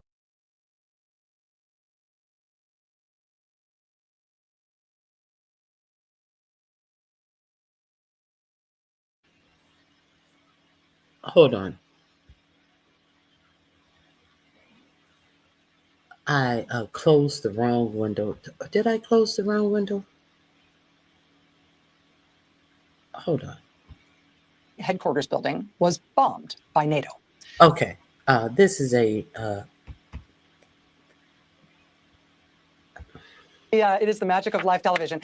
I think what I've just been advised is that we've got big control room problems, which means that I think we don't have graphics. Is that correct? We don't have any visual? Kind of a canopy at a train station collapsed. Hold on. Jr. liked that guy so much. Why would Donald Trump Jr. be willing to travel all the way to Serbia more than once to try to shore this guy up while all his own people are in the streets week after week demanding that he go? What does Donald Trump Jr. care about this guy? Guess. Guess. So in the middle of the capital city of Serbia, there is a ruined building. Used to be the headquarters of what was then the Yugoslav army, is now the Serbian army. And in 1999, that army headquarters building was bombed by NATO. All but destroyed it, that bombing. That was 26 years ago. And that country has never repaired that building right in the center of their capital city. They have preserved that wrecked building as a memorial to what happened in the war in the Balkans, to what happened in the NATO bombing campaign against their country. That ruined building is preserved officially as a national heritage site, a protected monument in that country. And Donald Trump would like to tear that monument down and build a luxury hotel and apartment tower there, literally on that site. You know, there is a Trump Tower in Istanbul. Istanbul, famously, is right on the Bosphorus Strait. It's right on the border between Europe and Asia. But that is as close as the Trump family has ever gotten to having a Trump Tower in Europe. Their Serbia plan to have the first ever Trump Tower in Europe. Their Serbia plan is to tear down the most recognizable national heritage site monument in that entire country and turn it into Trump Tower Belgrade, Trump Tower Serbia or something. It will be a joint operation between the Kushner family and the Trump family. Now, how can they do this, given that it's a national heritage site and protected under law? Well, that's one of those times where it comes in handy that there's no rule of law.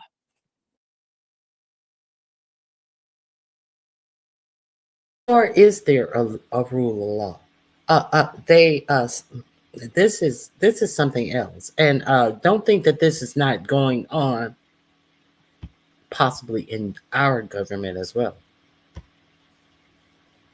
Somehow the very Trumpy authoritarian president of that country, somehow he was able to come up with some kind of waiver, some kind of permission slip that said, actually, that site is no longer a protected national heritage site.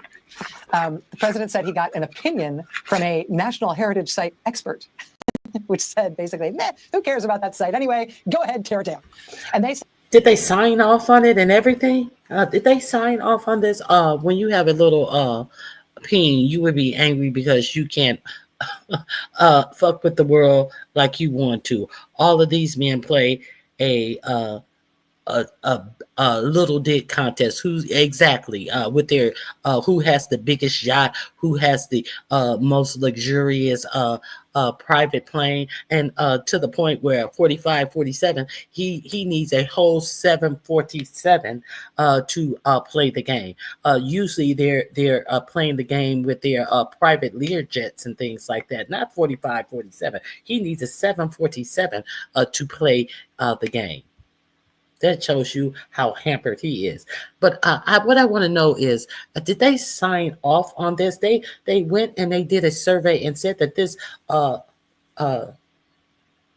building that they have declared a historical monument, all of a sudden it's no longer historical. Did somebody sign off on that? That's weird. Okay. They said that expert opinion gave them the legal basis they needed to approve this big project for Donald Trump. And with that expert opinion in hand, with that being the legal basis for getting rid of the National Heritage Site designation, I mean, jackpot, right? Jackpot for some.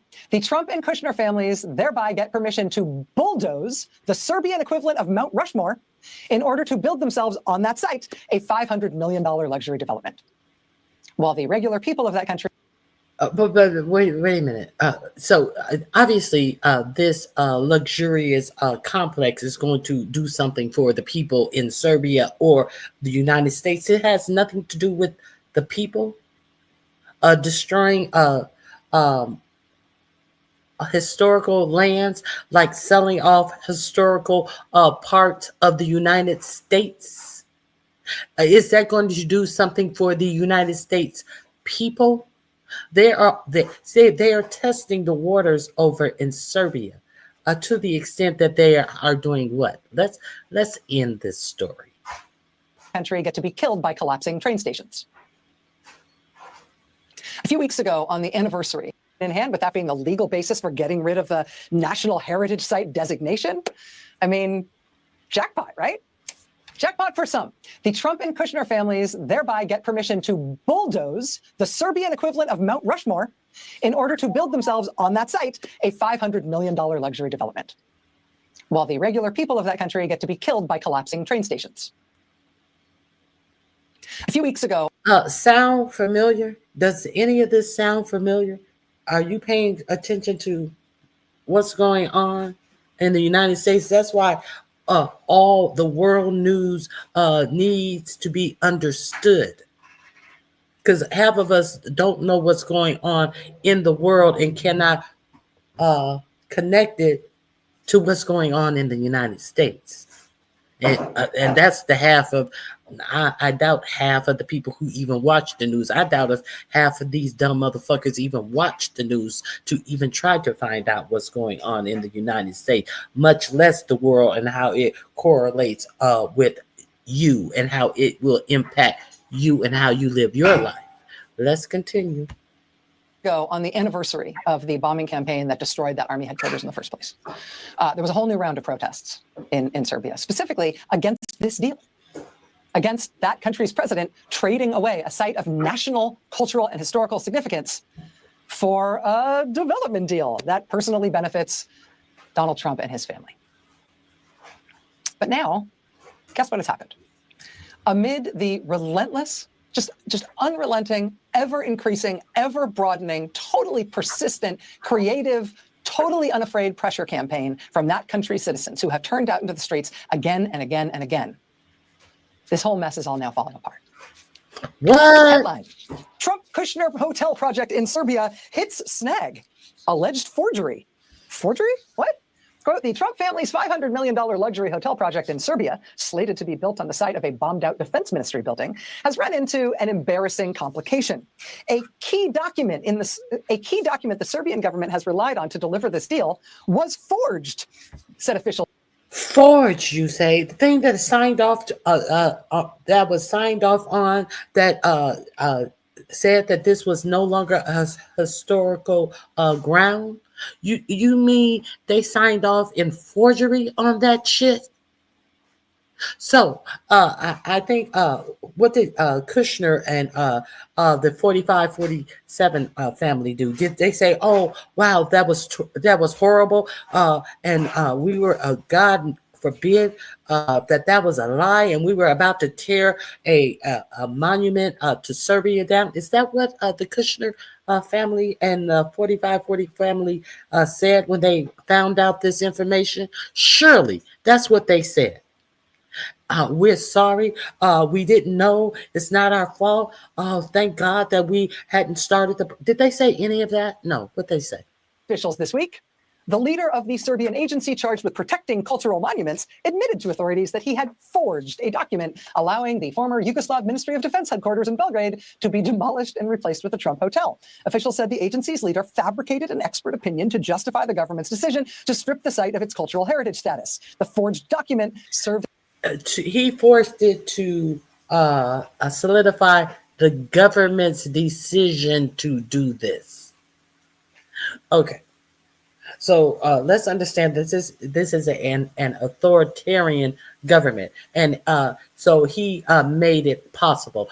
Anything that the government wanted, he made it possible. Kind of like Pam Bondi is making it possible. We're going to get into why this is important in the United States, because they have created a law that makes it easier to arrest government officials, such as your congressmen, your senators, your mayors, and all of any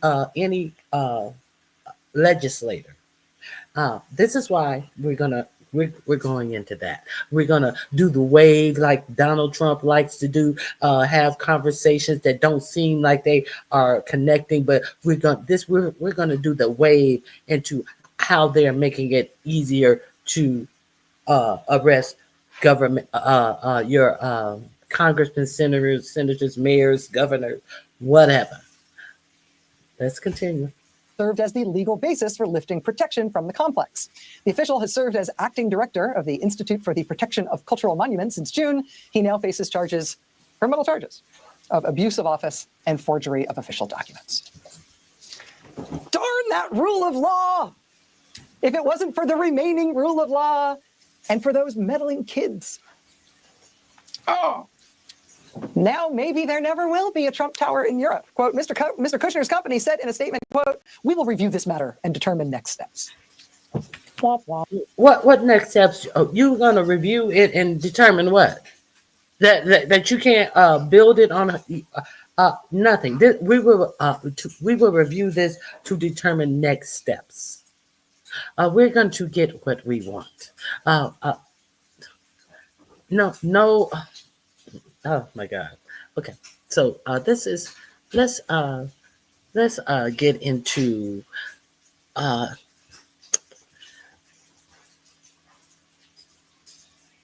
okay. Let me find this. Okay. Easier to arrest lawmakers. We're gonna have to check this out. Let me get past this commercial. Okay. Okay. Let me share this with you.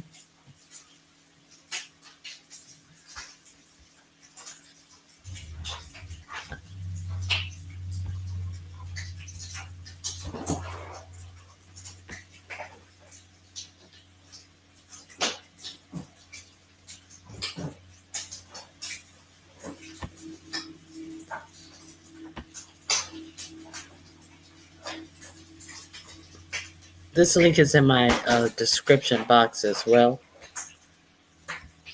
Very true of Donald Trump's administration. The first is that the cruelty is always the point. MAGA wants to inflict pain upon their political opponents. The other truth is that Donald Trump knows all he has left at this point is intimidation, fear. He wants to make people afraid. And the clearest example of that is how Donald Trump is now arresting judges and threatening to arrest and attacking members of Congress. And we saw that in Newark, where Donald Trump arrested the mayor and threatened members of Congress who are doing their job in oversight over an ICE facility. And that attack just backfired as Donald Trump got caught in a lie about those arrests that we're going to get into. But before we do, if I could quickly ask you to leave a like on this video. And if you haven't already and you enjoy our channel, to hit that subscribe. And if you're not subscribed to or haven't gone over to this channel, you should check him out. Sometimes he's a little breathy. He talks like he had a bad. I'm not gonna say a bad nose job, but he does great content. Jack Cochanilla show. I cannot pronounce his long name, but his link is in the description box. I am playing this is because we remember that the mayor of Newark got arrested, and the reason why he got arrested was a total lie. So they have since dropped the charges against this mayor. However, they have taken up charges against the two congresswomen who were there. They were two Black women, a 80-something-year-old, they say, and a woman who was 60.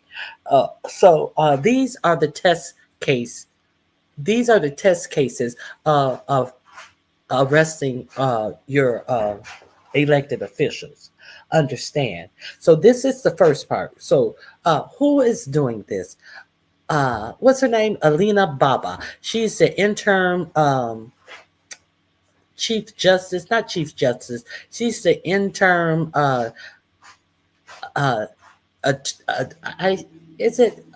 Attorney General or DA of New Jersey. Alina Baba. You remember she was always 45's, 47's personal attorney. These are the qualifications that she has for this job. That has great. They have a great scope of power, and this is what she's doing with the power. Understand that anybody who upsets the norm, they are threatening with arrest. And so this, the mayor was the first test case, but then I guess they figured out that it wasn't going to wash. The story that they came out and said was the reason for them arresting the mayor, it was not going to wash because they came out with videotapes and said that he barged through the gate when there was a truck coming through the gate, and that's when they took the opportunity to barge through the gate and fight the ICE officers, and when all of the trouble started outside of the gate after they had already been in the detainment center, and it was after he left out of the gate is when ICE came outside of their own gate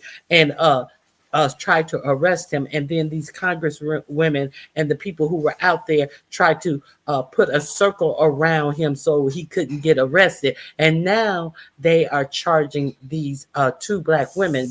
It was more than these two black women out there trying to put a circle around him, but these are elected officials. These are elected Congress people. So they picked them out of all the people who were trying to prevent this, and they are. I think they are arresting them. It's not a threat. I think they are positively going to have charges on them. That's subscribe button. It goes a long way, and it really does mean a lot to me. Now, before we can get into the lie that Donald Trump was caught in, we got to get a little bit of context, and that starts with what Jamie Raskin had to say when Donald Trump began arresting judges in this clip right here. The viral 30-second pink salt trick that melts fat was actually featured on the Today Show. But for those who missed it, well, I regard it very much within the prism of what we've been dealing with over the last month, which is an intense assault on judicial independence. They have been disobeying federal court orders systematically. They have incurred criminal contempt findings in the courtroom of Judge Boasberg, a conservative Republican judge. They have been demanding the impeachment of judges who rule against the lawlessness of the Trump administration. There are now more than 90 preliminary injunctions and temporary restraining orders against the chaos that's been unleashed on the country by the Trump administration. And now they're arresting judges. And the first felony criminal charge brought against Judge Hannah Dugan in Wisconsin is interfering with a legal proceeding, which is essentially what they've been doing all along, what Judge Boasberg is about to hold them in criminal contempt for, and has found that there is probable cause for criminal contempt, is that they deliberately ignored and defied his order not to take off in those airplanes headed for El Salvador and not turning the airplanes around. So on the logic of this arrest of Judge Dugan, all of the people in the Trump administration who participated in defying that order by Judge Boasberg themselves could be arrested for interfering with a legal proceeding and perhaps other criminal charges like kidnapping, as you were suggesting before. Intimidation is very clearly the goal. This has nothing to do with the rule of law, because as Jamie Raskin pointed out, they're breaking their own laws that they're claiming somehow these judges are violating, which they're not. They're making things up to try to justify their actions. They're fabricating these stories because they think it's good PR for really, truly a failing deportation effort. Sure, it's illegal, it's abominable, but Donald Trump is in no way hitting his goals. That's what these PR stunts are for. That's what that attack on the mayor of Newark was about. And we saw Congressman Menendez call that out that day. And then we're going to get into the lie. The Republicans who attacked him got caught in. Mayor of the largest city in New Jersey, waiting for us to come back. ICE brought to meet the mayor of Newark over 20 armed individuals. 20 armed individuals to confront the mayor of Newark, along with 3 members of Congress. It was an act of... Okay, the women who are going to be arrested are the 2 black women that you see back here. The one with the red jacket is allegedly in her 60s, and the woman to her left is, and your right, the right of the screen, is allegedly in her 80s. Now, let me, Carrie, when are they going to actually take some action? Good morning, Carrie. Who are you asking? What actions are you asking about is what I want to know. They put assault charges on them. Yes, it's very true to go after more. This is a scare tactic, and I hope people are waking up. Exactly. That is why I decided to meld these stories together. Kara Ray, I don't know who you're talking about. Who are the they, and what actions are you asking about? I'm not sure if I can answer that. I need more information. Okay, so now let's see how they get caught in their lie. Trump arrest threat backfires after caught in this video. act of intimidation. It was an act of intimidation not just to the mayor, not just to us, but to everyone watching. We know what ICE has been doing in our communities. We know that the president lied and this administration lies every day when they're saying they're going after criminals. It is not true. Very clearly, the members of Congress who were there and the mayor of Newark were just simply doing their job, doing oversight. But no, Donald Trump claimed that these were people of such great strength intimidating and attacking the ICE agents who, by the way, were not identifying themselves. They were masked. So I don't really know how you can present these people were under attack when you didn't even know who they were. But that's what they and you still don't know that if these were legitimate ICE agents.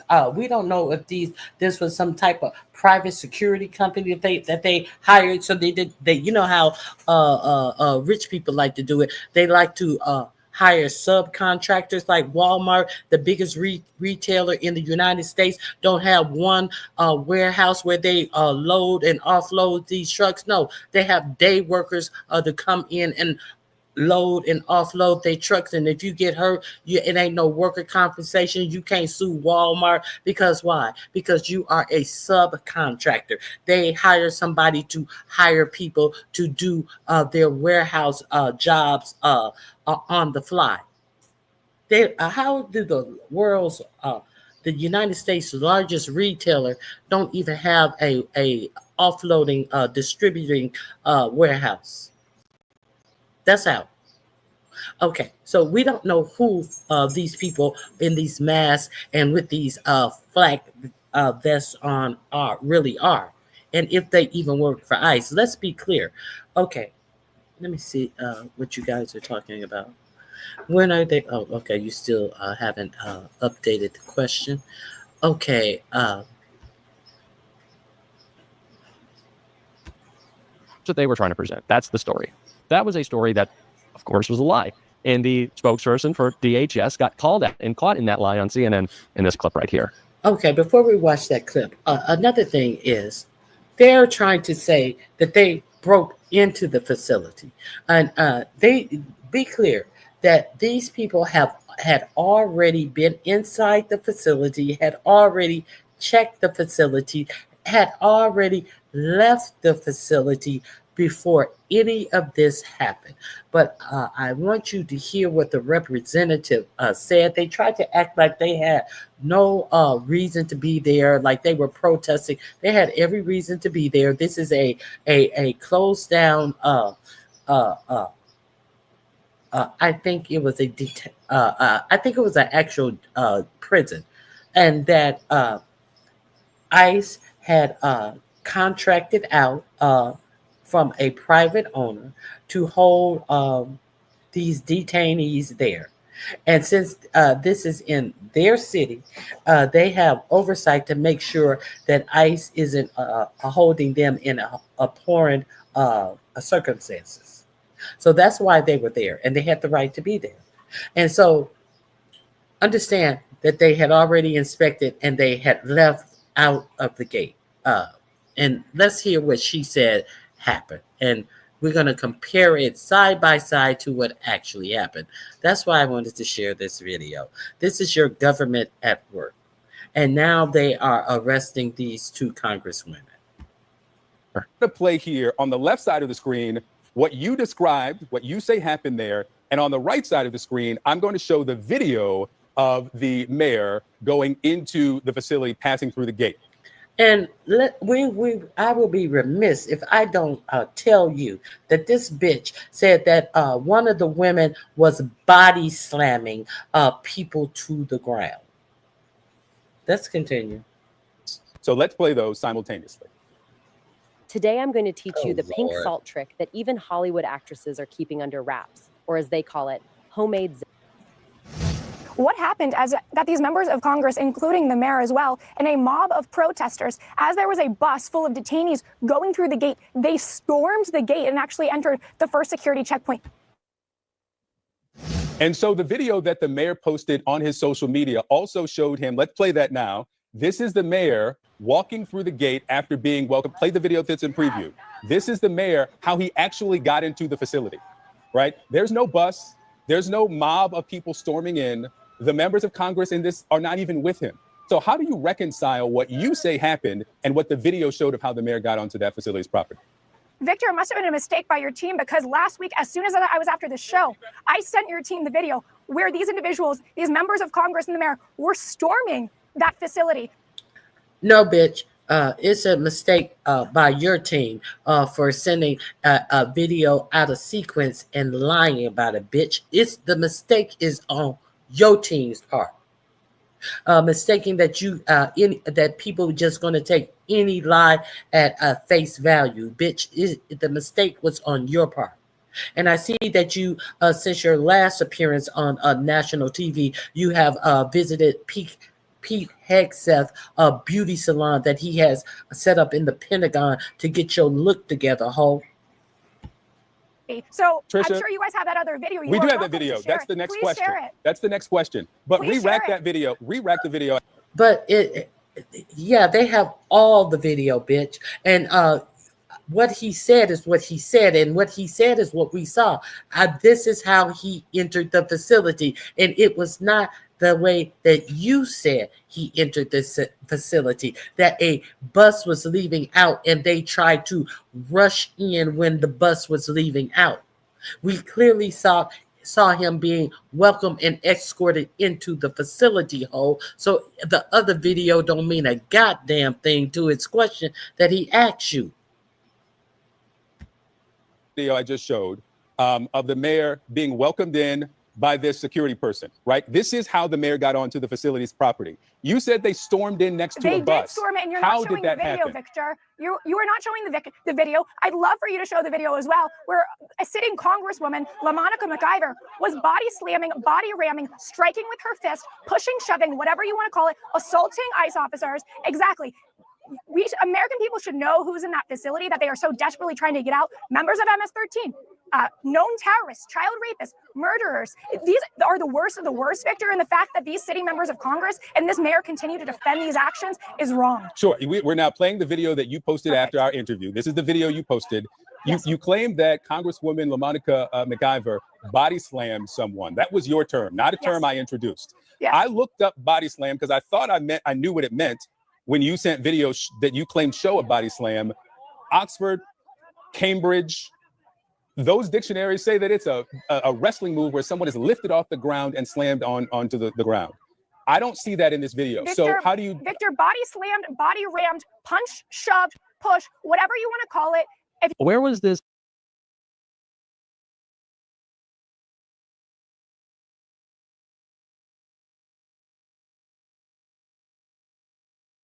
A bunch of BS. Kara Ray said, I don't believe they work for ICE. And why do they need face coverings? Exactly.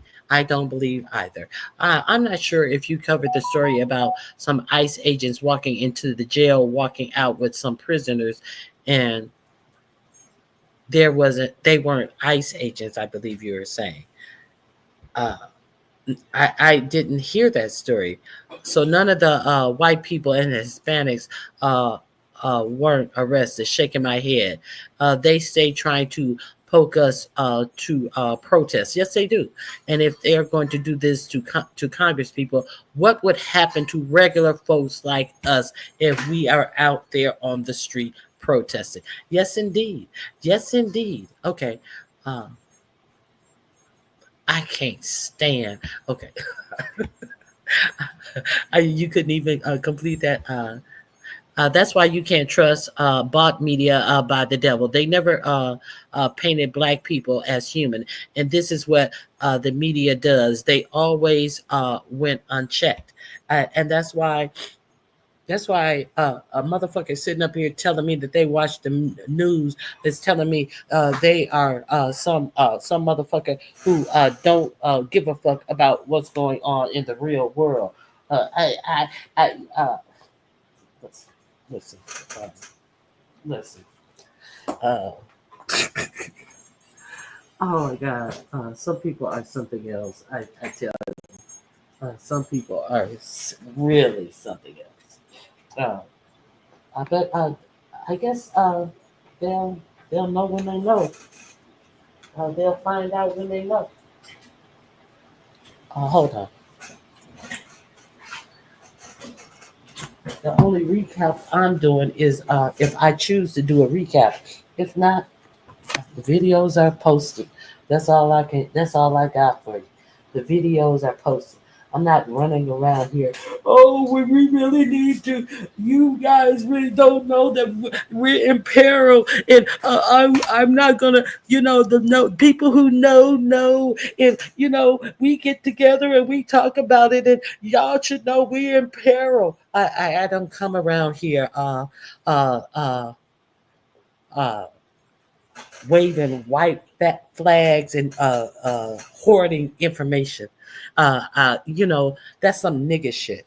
That is some straight up nigga shit. You guys, you gotta vote tomorrow because it's the most important election. While you sit on your ass in the B sector talking about dumb shit in depth, and then talking about go vote tomorrow, how it's the most important election. But I gotta get off. I gotta get down now. But you guys go. A bunch of nigga shit out here trying to act and what they say cosplay as being a above board high standard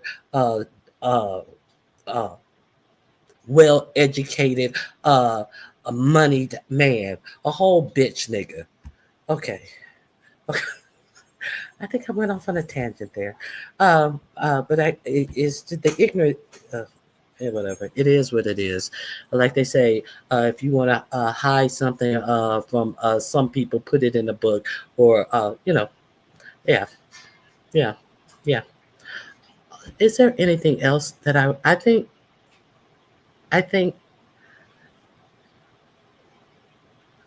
that's it. It goes on to talk about this Kristi Noem being questioned about sending American children away with their family. Okay, so let me go on to the next thing that I want to share with you about them making it easier to arrest American citizens. Let me see. Is this it?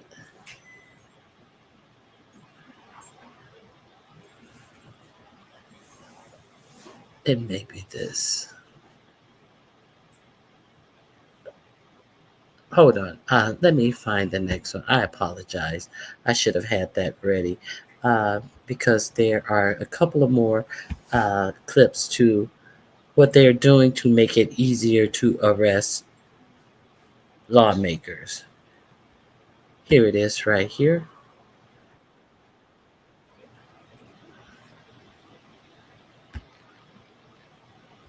Now, Cristobal, she's the woman that I played in that video earlier. The two women that were talking about the weather. This is her husband, Secular Talk, Kyle Koslowski, I believe his name is. Let's check out what he has to inform us about. Trump moves to mass arrest Democrats. The Kyle Kalinske Show. The name of his channel is Secular Talk. If you haven't checked him out, I think you would enjoy him. Really terrifying report here about the Trump Justice Department.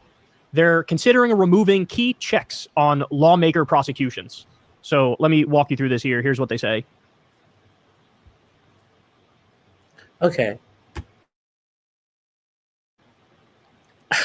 Tell them, boo. The thing here is, okay, so they arrested the mayor, but they didn't do it. They didn't do it right. Then they knew that they're losing so many cases that they knew the case wasn't going to stick. And like the clip that I just showed you about Rachel Maddow, the reason why authoritarians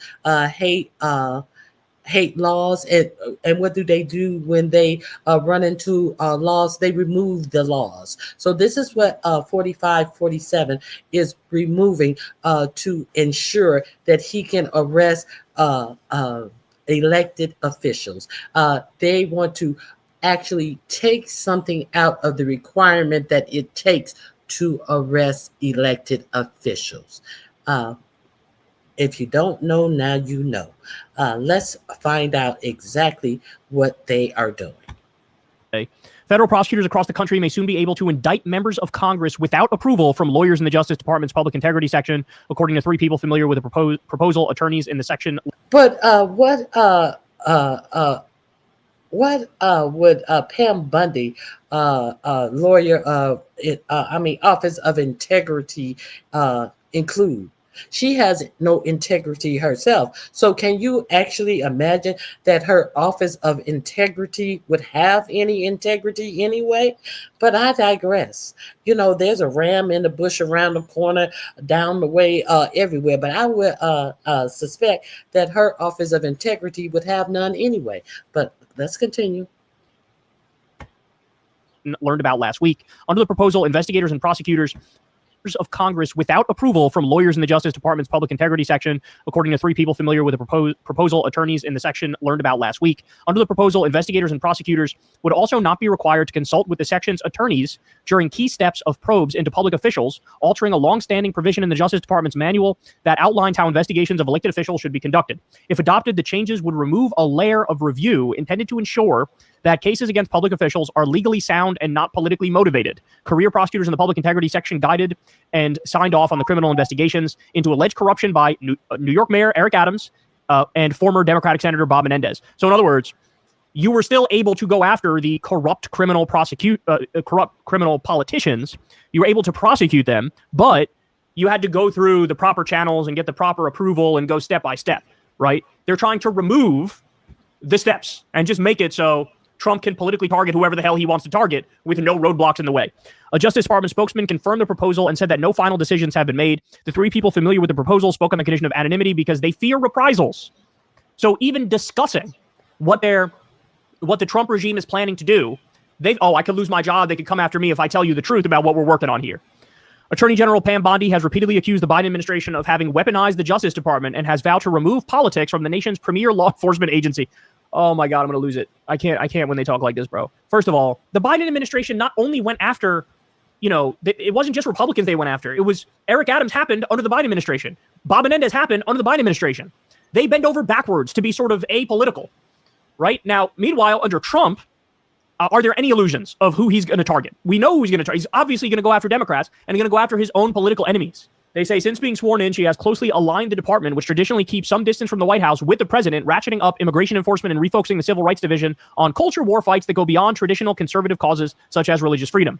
Federal law enforcement officials arrested Newark Mayor Ross Baraka, remember this? We just talked about this the other day, at an immigration facility this month, and prosecutors charged him with trespassing. Trump administration officials have warned that 3 members of Congress from New Jersey, all Democrats, who were at the facility with Baraka, could be charged as well. Okay, so... let me check my mic. Okay. So he was charged with trespassing. And you see him get welcomed in. And they knew that bullshit was not going to stick. So they dropped the charges. But they was like, hey, these women that were actively trying to protect and put a circle around him, these are congresswomen. We can get them on assault charges. If you don't believe that the charges are trumped up, no pun intended, these charges were some trumped up bullshit charges that they were even going to charge him with trespassing when he was welcomed in. You saw he was welcomed in. And they knew that there was nothing they could do with that. So now she don't want to talk about that. Why aren't you playing the other part? Why aren't you playing the other part? Why are you ignoring the fact that you lied? That you said that a bus was coming through and that's how he got in. If you can ignore that, we can ignore your bullshit as well, ho. Let's continue. That is what this really boils down to, y'all. Is you had these Democratic politicians who were protesting at an ICE facility saying, look, we don't want this facility in New Jersey. We don't think that, this is good for the country and we're going to regulate them using state standards and do what we can to basically shut down this facility.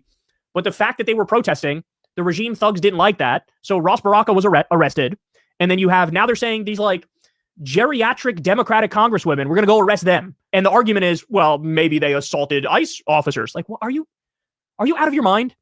Some like 75-year-old Democratic congresswoman you think was assaulting an ICE officer, an armed ICE officer wearing like a fucking bulletproof vest? Are you out of your mind? But that's the thing, is they'll use any flimsy justification they can to try to throw the book at Democratic politicians who they don't like, who stand against their agenda. And so that's effectively what this boils down to. We already have a scenario where basically the attorney general is trying to please the president, come hell or high water. So there is no independence anymore. There is no like, hey, you go do what you think is right based on the law, based on your own prioritization of what's happening.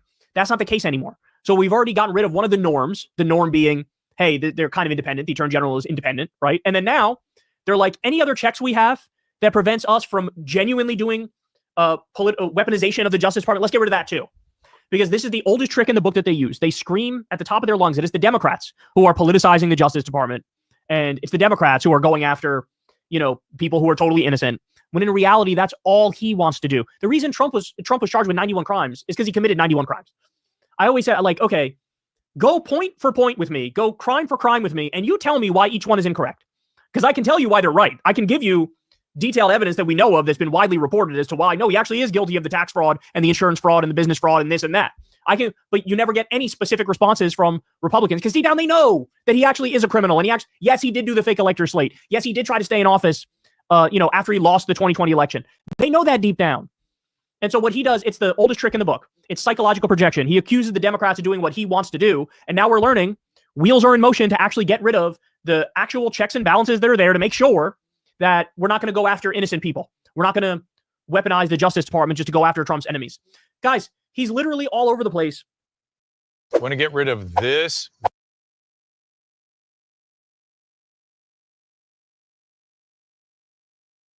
Hey, this link is in my description box. Go over there and check it out. Rachel Maddow also covered this weaponization of the DOJ. Let me share this other link with you. DOJ says, let me see, what's the name of the video? DOJ says it has charged Representative McIver over incident at Newark ICE facility. So they have done that. I don't know about the other. Maybe they didn't charge the older woman. McIver is the one who had on the red jacket. Just published this headline. Trump Justice Department considers removing key check on lawmaker prosecutions. The Post reporting on a proposal inside the Justice Department to make it so federal prosecutors across the country could indict sitting members of Congress without getting approval from lawyers in Maine Justice's public integrity section. So any random U.S. attorney anywhere in the country could indict a sitting member of Congress on their own say-so without even needing to run it by anyone in Washington. That story broke on Friday, and it's obviously a big deal, right? One of the reasons the public integrity section exists at DOJ is to prevent prosecutors from bringing politically motivated charges. With this change, prosecutors could indict members of Congress on their own with no oversight and no check against politically motivated prosecutions. But like I said, as of Friday, the Washington Post was just reporting this as a proposal. Well, now tonight we got this news. I mentioned it at the very top of the show. 2 weeks ago, Democratic Mayor of Newark, New Jersey, Mayor Ross Baraka, was arrested by shambolic, unprofessional, very obviously out of their depth, masked Homeland Security officers while the mayor was protesting outside of an ICE detention center in his city. At the time, Trump's newly appointed U.S. attorney for New Jersey charged the mayor with one count of trespassing. Tonight, that U.S. attorney, her name is Alina Habba. She's one of Trump's old defense lawyers. Okay, Rockwell, I'm going to wind this back because you are absolutely correct. Of course, we know you were absolutely correct. Let's see this tall man walk up to the ICE agents and start moving his hands about, and he's pushed backwards. The one who did the interview on the last, this man over here, right here. Let's see him walk up to the ICE official and get pushed back. This man right here. Okay. And he was not arrested for anything. Arrested by shambolic, unprofessional, very obviously out of their depth, There masked you go. Homeland Security Look. officers while the mayor was protesting outside of an ICE detention center in his city. He's pushed At the back. time, Trump's newly appointed U.S. attorney for New Jersey charged the mayor. No charges. No charges for him. No charges for him. Oh, what's going on? We know what's going on. We already know what's going on. With one count of trespassing. Tonight, that U.S. attorney, her name is Alina Habba. She's one of Trump's old defense lawyers. Before that, she represented And do you think that they like seeing these black people be a mayor, have these positions, be congresswomen? Would they have done this to white congresswomen the way they were out there? No, they wouldn't have done any of this.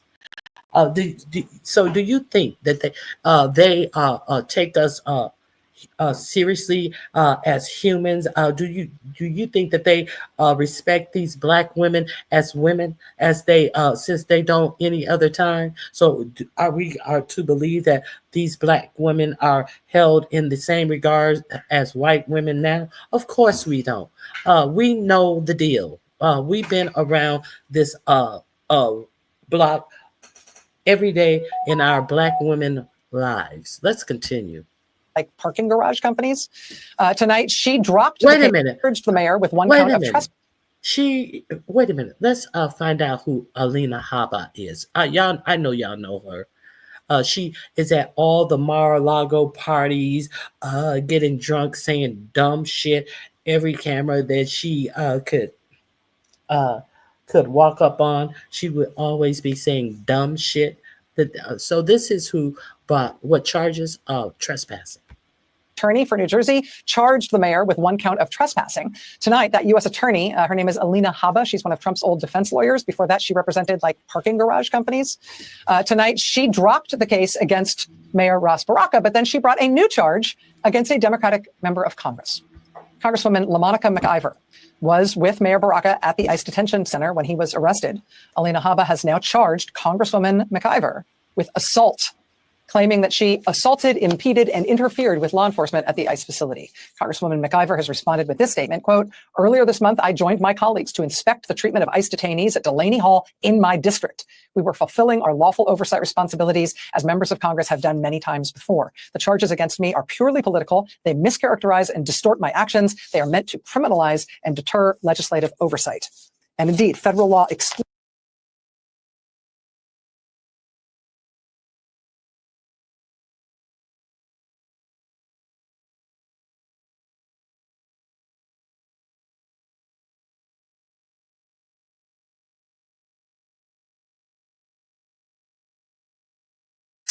protects the rights of members of Congress to inspect federal detention centers for immigrants, even with zero notice that they are doing so.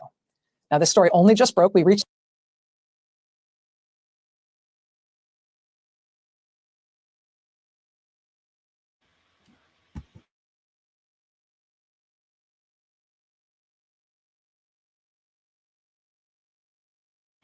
Even with legal notice, she was allowed to inspect them. So, are you kidding me? So what they want to also depict her as is an angry black woman. She has interfered with an arrest and all of these things. If the arrest is an illegal arrest, okay, follow me. If it's an illegal arrest, isn't anything that they find no longer submissible? All the evidence they collect is, even if they find you with a trunk full of drugs, if the search was illegal, it cannot be submitted. So if the arrest was illegal, an illegal arrest, how is she interfering with an arrest? Is my point. Is my question. I'm not a lawyer, but I want to know if it was an illegal arrest that they had to drop all the charges because they know that the arrest was illegal, because it was they were said that he was arrested for barging into the facilities after a bus was leaving out. So if all of that arrest was illegal, then how are you charging her with interfering with an arrest. Let's see how this pans out. This is your Department of Justice at work. Okay? These are attorneys. I have never been to law school. I may watch a little YouTube videos of police body cams, and I may watch a little the audits. Hey, what you doing? What you doing, Bobby? I may watch a little the auditors and all of that type of stuff. But if we'll see how these attorneys, Pam Bimbo and this other dumb bitch who would do anything for access to power. Rachel Maddow says she used to be an attorney for garages, public garages or something. Are you trying to call her a hoe, Rachel? I don't know. I think you mean real public garages, facilities. I think you do. But anyway, we'll see how this pans out. Reached out to Alina Habba's office, the U.S. Attorney's Office for the state of New Jersey, to ask if they got approval from the Public Integrity Section at Maine Justice for these charges they have now brought against a sitting congresswoman. We have yet to hear back. We'll let you know when we do. I guess that's a no. Okay, so any questions, any comments, any concerns? I guess not. Let's keep it moving. Is there anything else that I must talk about today? I think there are a couple of things that I want to bring to your attention that I thought were interesting.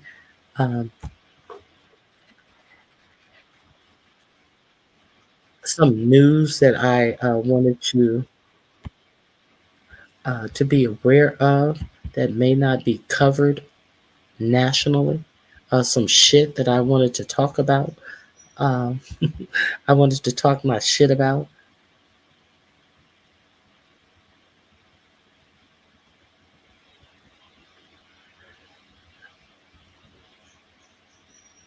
Okay. Who is all of this being done for? I definitely want you to understand who this is being done for. Let's talk about all of this stuff that's going on. Who is this all being done for? Let me get these videos up. I have 2 videos I would like to share with you. Okay, let me share this with you. I need you to understand the connection and the correlation of these people who are closest to 45, 47, and the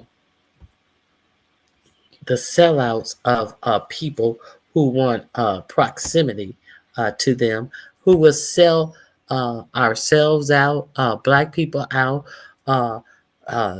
themselves out. Snoop Dogg justifies MAGA heel turns with a shocking admission. Okay, let's see.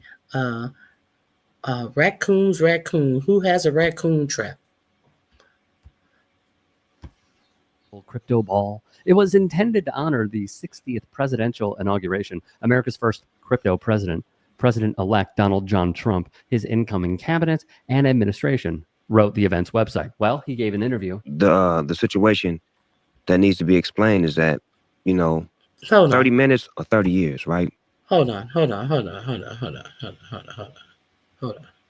Let's watch these people party to Snoop Dogg's little 30 minutes. President-elect Donald John Trump, his incoming cabinet and administration, wrote the event's website. Well, he gave an interview. The situation that needs to be explained is that, 30 minutes or 30 years, right?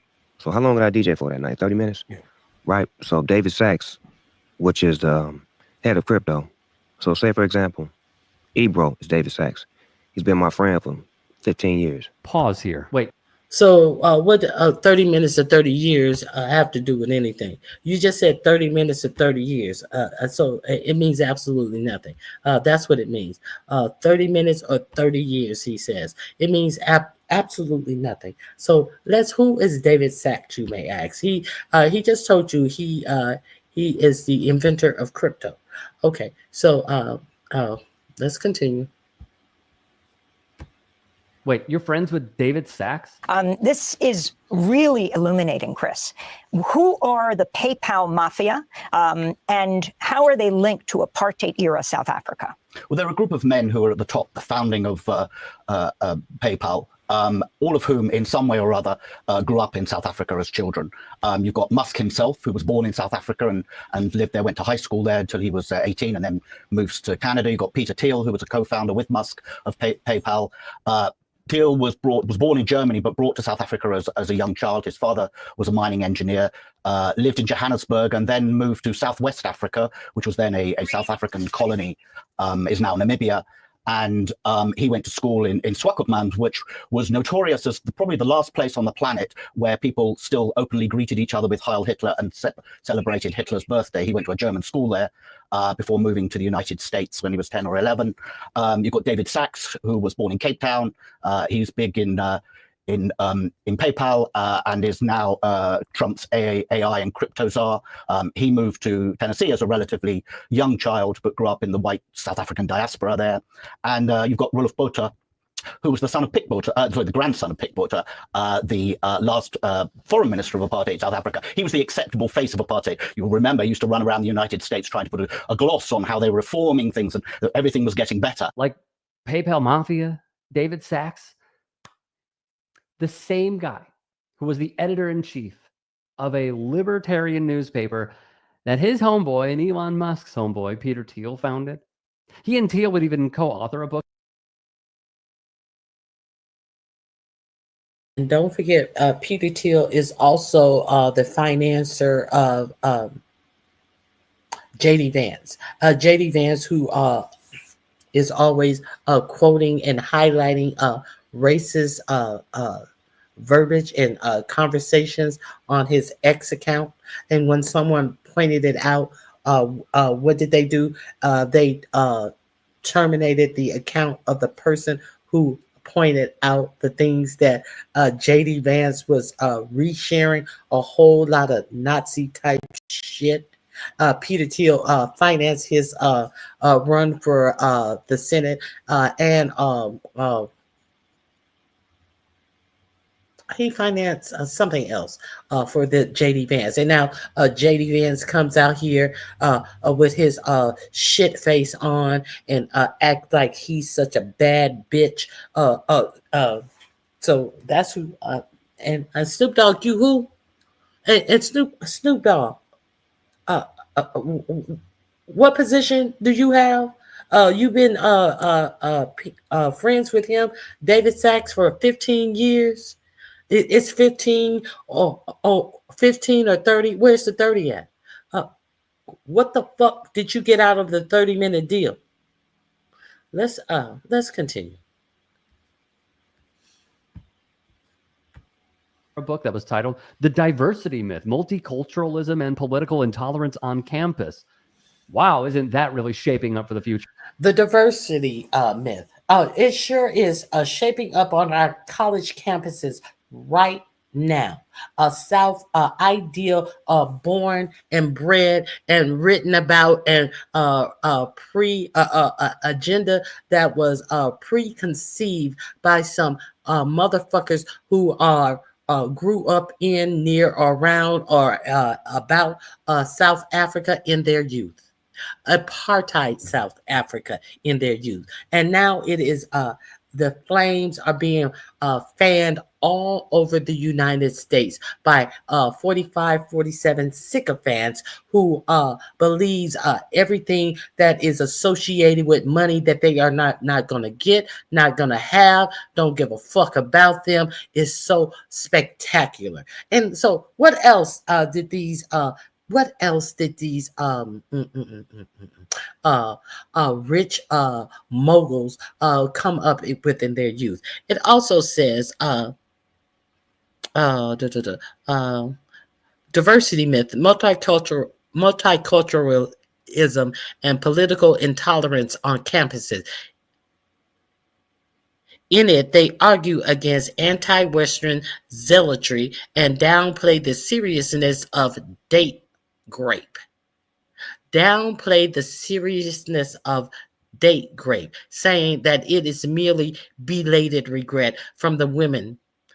In 2016, both Sachs and Teal apologized for parts of the book, just parts of the book, because it wasn't politically expedient, of course. Do you think that they don't believe this? Okay, that's okay.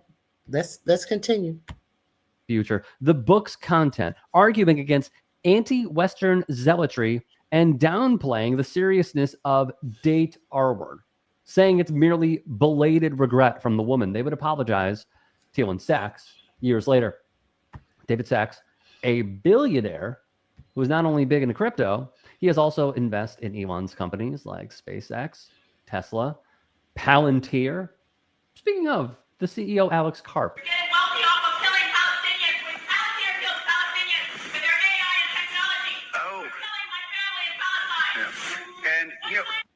This is the pink salt recipe that took me from 179 to Palantir. 126 So let's in go just deeper. weeks. You know what the best part is? So what is this Palantir guy up to? He is supporting Israel with his AI. That is, they said that a lot of these drone strikes are done with AI apparatus that does not look for who are they talking? Who are they fighting?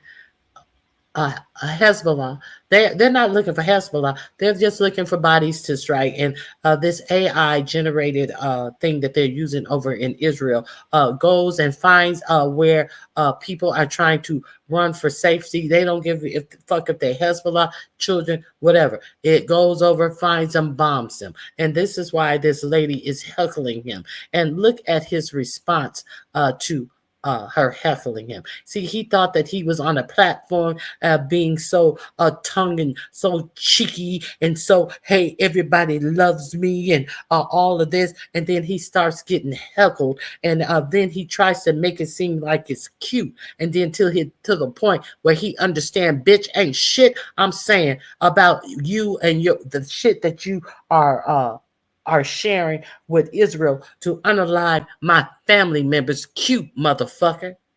And then what happens?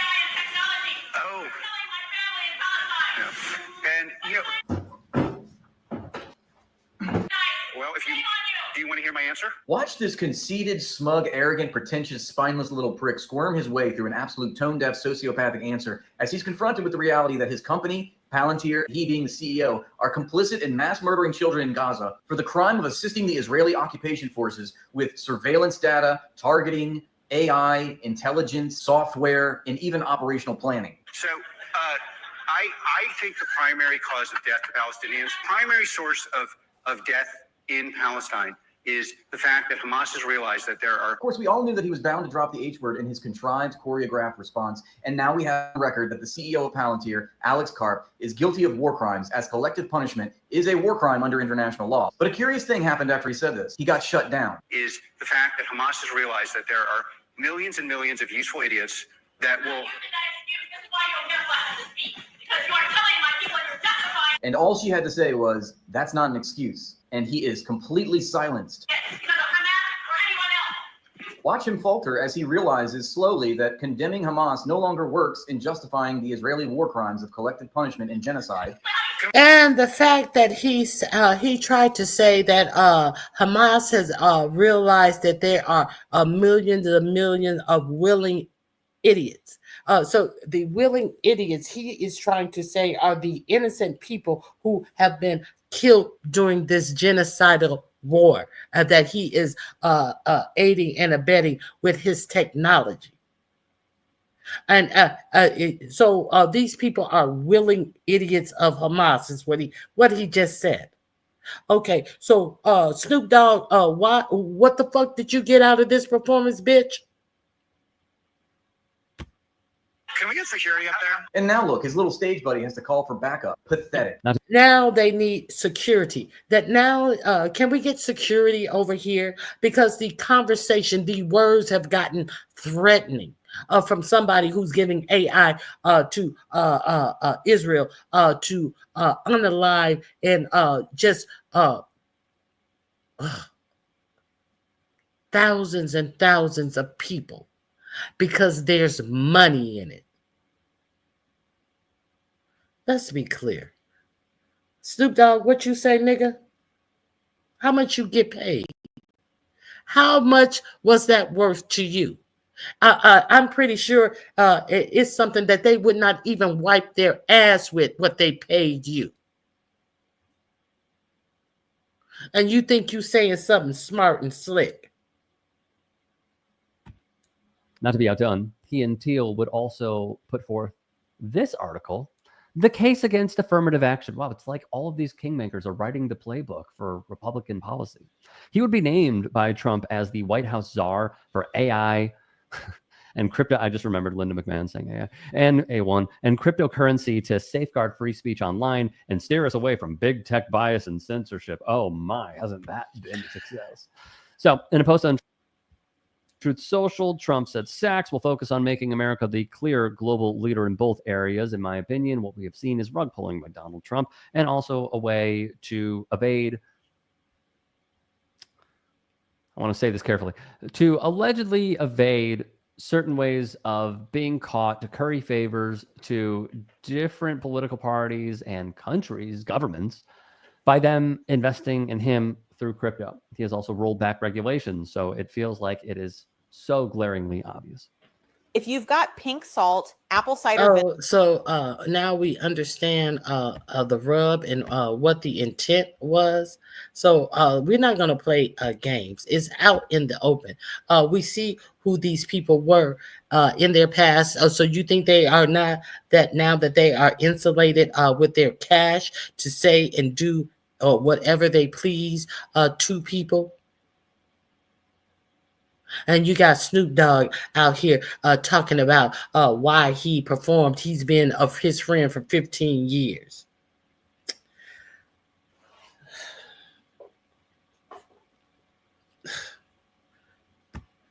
I tell you.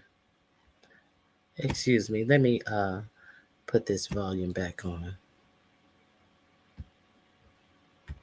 It is so glaringly obvious. Sherilyn Ifill, a civil rights attorney with Post, that Musk, Thiel, and Sachs all share formative ties to apartheid South Africa is such an obvious tell that I guess folks have just chosen to ignore it. I do not and will not.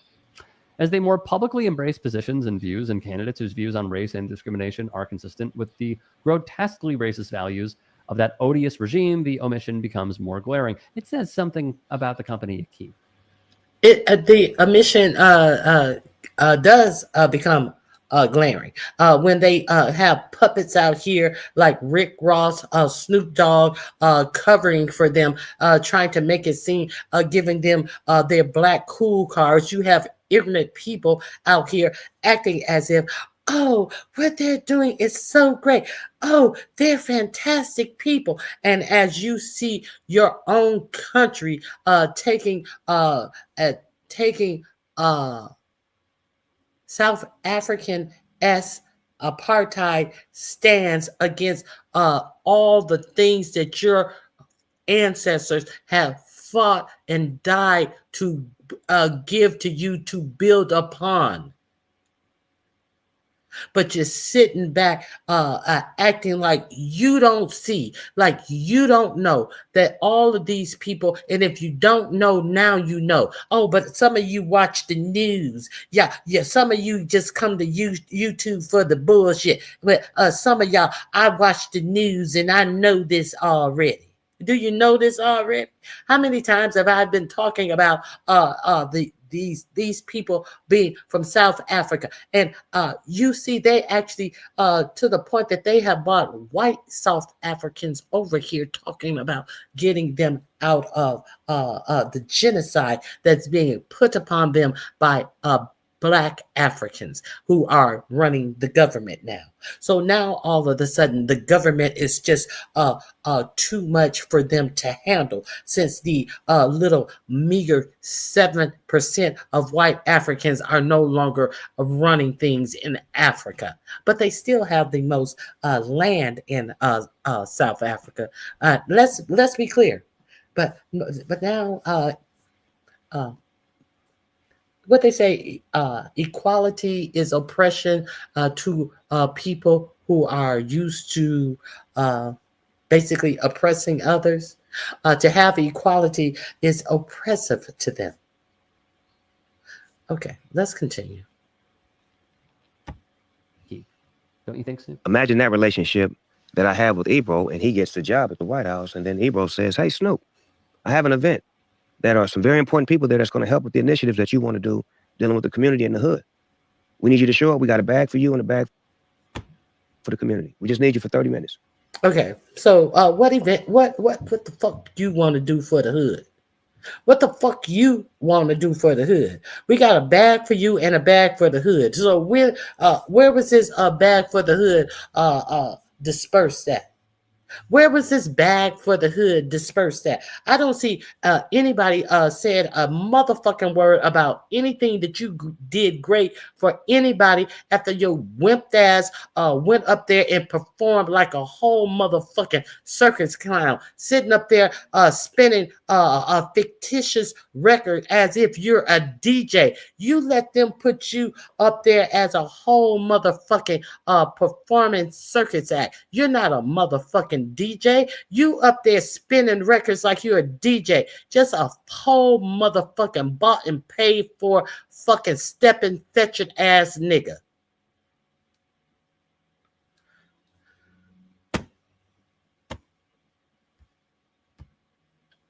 Boom. Ebro, I'm there. Show up, do the show, go back to the public. Man, why he do that for him over here? Right. Why he represent him over here when all I did was something for him over here for my people over there? But the perspective sometimes... No, be specific. What did you do for your people over there? All this vagueness and bullshit. No, nigga, they called you on your bullshit. They called you on being a motherfucking simp. But you cannot enunciate anything great that you were able to do for anybody other than put money in your motherfucking pockets. Is always thrown out of context because the media threw out their comment. I didn't say nothing. I guess the question is this: is all money good money? You that's the question. That is the question. The media put out their story and you didn't say nothing because you didn't have shit to say because you knew they were right. That's why you kept your mouth shut. Who the fuck is this motherfucker you interviewing with? How come you ain't take your ass on one of these black owned media companies and develop that go and dive into that story and your excuse on black owned media? How come you do that? I don't even know who this motherfucker is, and it doesn't look like he's a black motherfucker. It look like he's an Arab motherfucker. How come you ain't go over there and tell your story there? It looked like an appropriating motherfucker. How come you go to somebody who looks like they are appropriating your culture instead of going to your culture and explaining what the fuck that fuck shit was? Anyway, the link is in the description box. Is all money good money? That is the question. Hey, Lena. South President is here until Thursday, and Burkina Faso president just opened up their bank in Nigeria and some other African countries. Oh, that is Burkina Faso. That is wonderful, wonderful, wonderful. He represented parking garage she represented parking garage companies. They find the most unqualified people to bring into their insanity. Shaking my head. A parking garage attorney. I didn't know such thing exists. Well, you know, a lot of people can get hurt, mugged in parking garage. You know, they have to have somebody to protect their interests, and especially in New York and New Jersey, you know, parking garages are good money. Yes, he is allegedly. Well, he has reported that he is not going to do loud. He is not going to talk over social media to get his point across. He does not believe in that going back and forth over social media. So he wants to meet with 45, 47 directly to talk to him about the things that he is saying about white genocide going on in his country. And where would he get this from? I already told you where he got it from. He got it from Elon Musk. That's where he got it from. So that's it, and that's all. So, well, he alleged. I think I did play the video of Elon Musk saying. Well, I definitely played the video where Elon Musk said that they won't allow him to start a Starlink. Is it Starlink? Starlink in South Africa because he's black. So we do know that Elon Musk has been throwing out dog whistles to try to make it seem like the whites are being oppressed in South Africa to the point where they can't even start businesses. And I also played the video. That was yesterday. If you want to hear about all of that, go to my video yesterday. No recaps here. I have a whole lot of other things that I would like to discuss. Let me see. Also, the reason why I have this CBS logo up here, the CBS logo is up here as my thumbnail because if you dance with the devil, you might get ushered. You might get burned. So CBS did an interview with Kamala Harris, in which they went through and edited it for time, of course. Like Fox edits 45, 47 interviews, but he doesn't complain about the edits that are done there. He never complains about the edits, but he wanted to make a big deal about Kamala Harris video being edited. They played a teaser somewhere, and then they played a teaser somewhere else, and he said, "Oh, they changed it to make her answer sound better."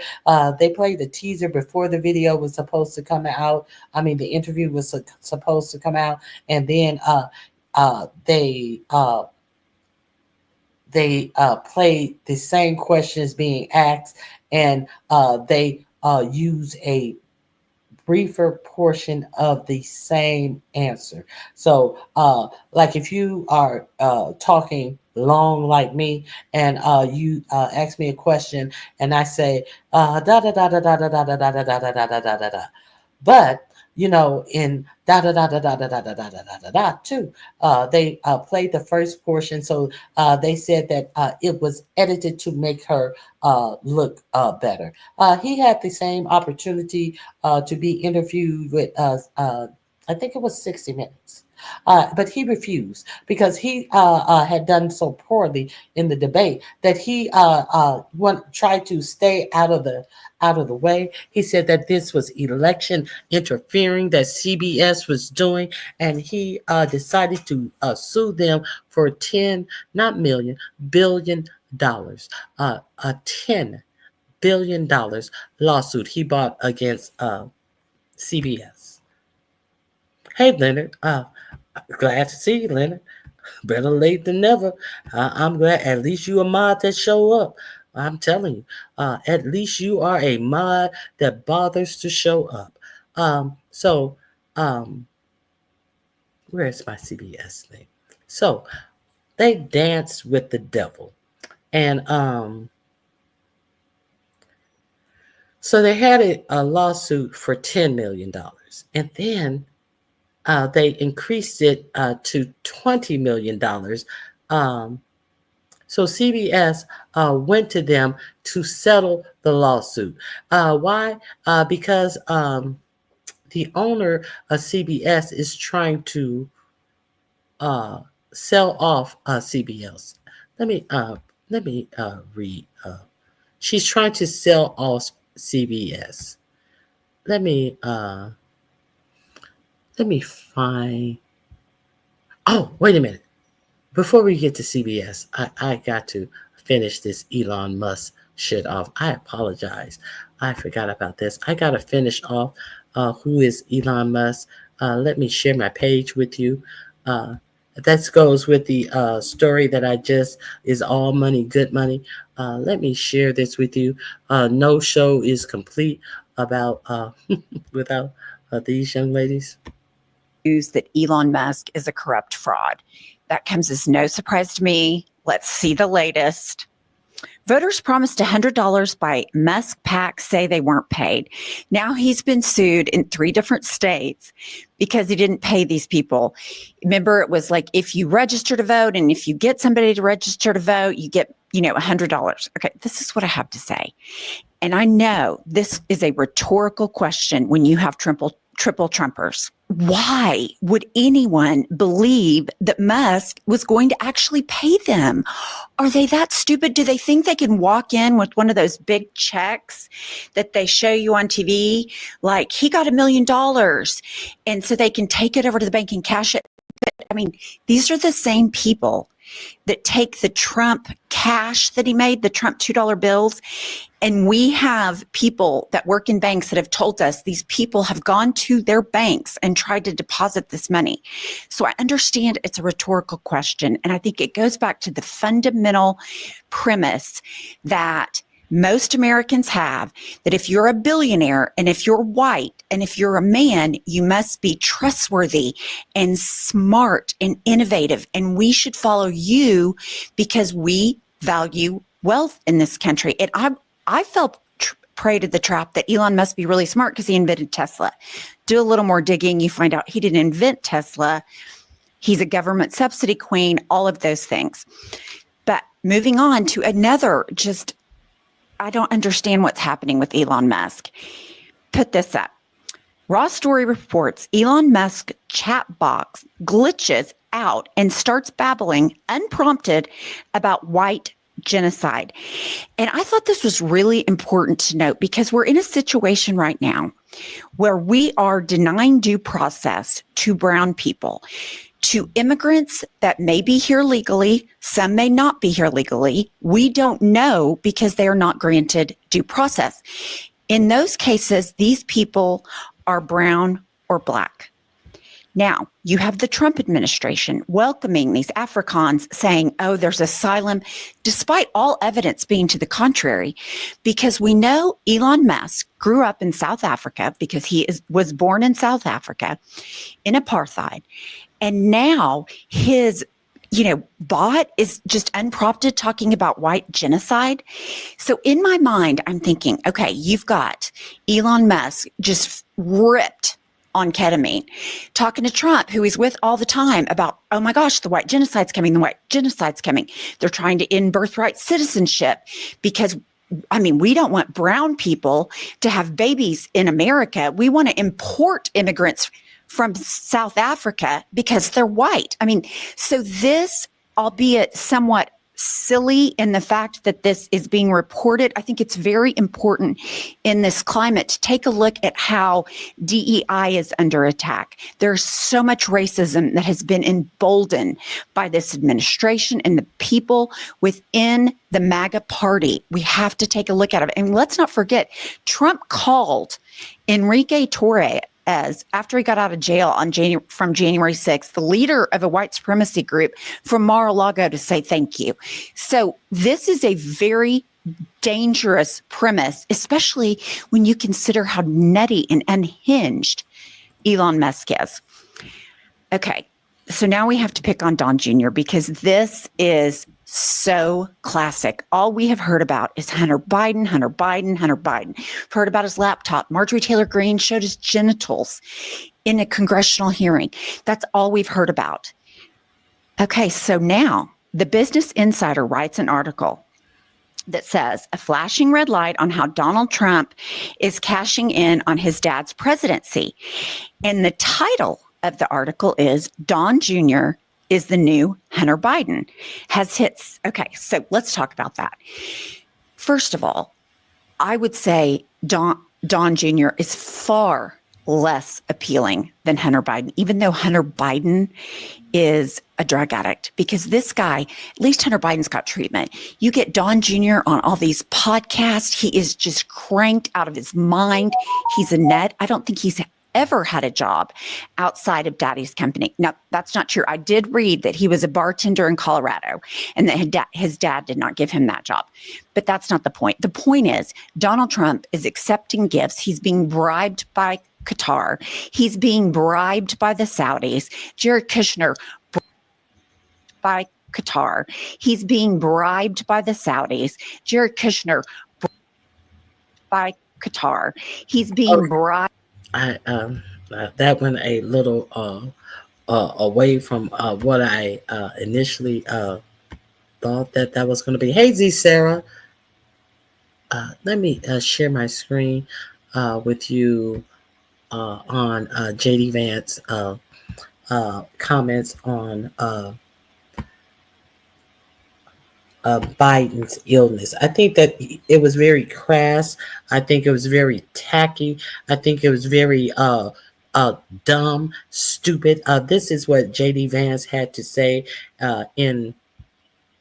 when asked about President Biden's illnesses. Let's listen to this. War, it's Joe willing to do that, but if Russia's not willing to do that, then we're eventually just going to have to say, this is not our war. It's Joe Biden's war. It's Vladimir Putin's war. It's not our war. It's not our war. It's Joe Biden's war. How is this Joe Biden's war? This is not Joe Biden.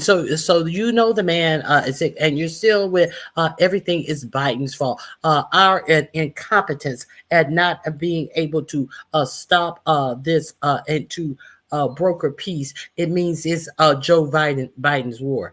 Well, it is your failure. We're gonna call it that. This is 45, 47, and J. Dummy Vance's failure. We're going to try to end it, but if we can't end it, we're eventually going to say, you know what, that was worth a try, but we're not doing it anymore. Speaking of Joe Biden, sir, do you have? It was worth a try, but it's not worth doing anymore. That's what you're going to say about your allies being attacked and the attacker refusing to come to the table to broker peace. That's what you're going to say. It was worth a try. Okay. God forbid that we one day need any allies because let's be frank. Let's be frank. Do we have any allies in the United States? Let's be frank. With the way 45, 47 does business all across the world, transactional, you give me something, I give you something back. If we need an ally, what is going to be expected of us to give back to said ally? Have our whole nation been sold out by these greedy, shifting, grifting motherfuckers? Let's continue. Let's talk about Biden. Let's see what he has to say about Biden. And what do you guys think about what he has Biden, sir, do you have any thoughts on his diagnosis? Yeah, look, I mean, first of all, of course, we wish the best for the former president's health. And, it sounds pretty serious, but hopefully he makes the right recovery. like I will say, whether the right time to have this conversation is now or at some point in the future, we really do need to be honest about whether. Well, if you're questioning it, you already know that this is not the right time to have this conversation. But keep talking. The former president was capable of doing the job, and that's no. Why is it necessary to have this conversation now, later, or at all? When he determined that he was not capable of doing the job, he stepped down. So what are we conversing about in this at all? Let's continue talking about something that does not need to be talked about. And the same could be said for 45, 47. And we're going to get into this as well. Who is actually in the job as well. It's no, that you can separate the desire for him to have the right health outcome with the recognition that whether it was doctors or whether there were staffers around the former president, I don't think he was able to do a good job for the American people. And okay, so what job have you guys done for the American people? What job has been done by this administration for the American people? They have bought up all prices of this new word, groceries, and everything else that the American people have to buy. They have threatened. They are threatening to kick over 15 or over 15 million people off of Medicaid. What else have they done for the American people? Let's look at these good things that they have done for the American people. Let's not forget all of the jobs that they have rid the American people of. Let's not all of the jobs in all of the government agencies. Are we going to forget about all of these jobs? 20,000 jobs in the Department of Health and Human Services alone. An estimated $83,000 at the jobs at the VA. You can't even. It's hard to even think of them as getting rid of 83,000 jobs. When you see here 83,000, are you sure you're trying to say money or something? 83,000 jobs in the VA alone, and that's just two agencies. So what are we talking about? What have you done for the American people? At the same time, you're raising the prices on all Americans. I don't know of any legislation that has even gone forward in the Congress other than this horrendous budget. What bill have they even tried to pass? I know there has been a lot of draconian executive orders done in this administration. What the fuck are we talking about here?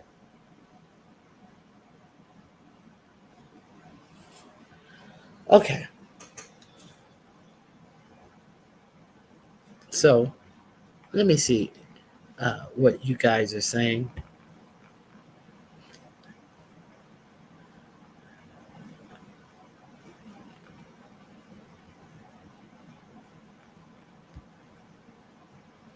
There's a whole lot of noise going on around here. It's going to be a hot summer. Hey, Click Interview, thank you for being here.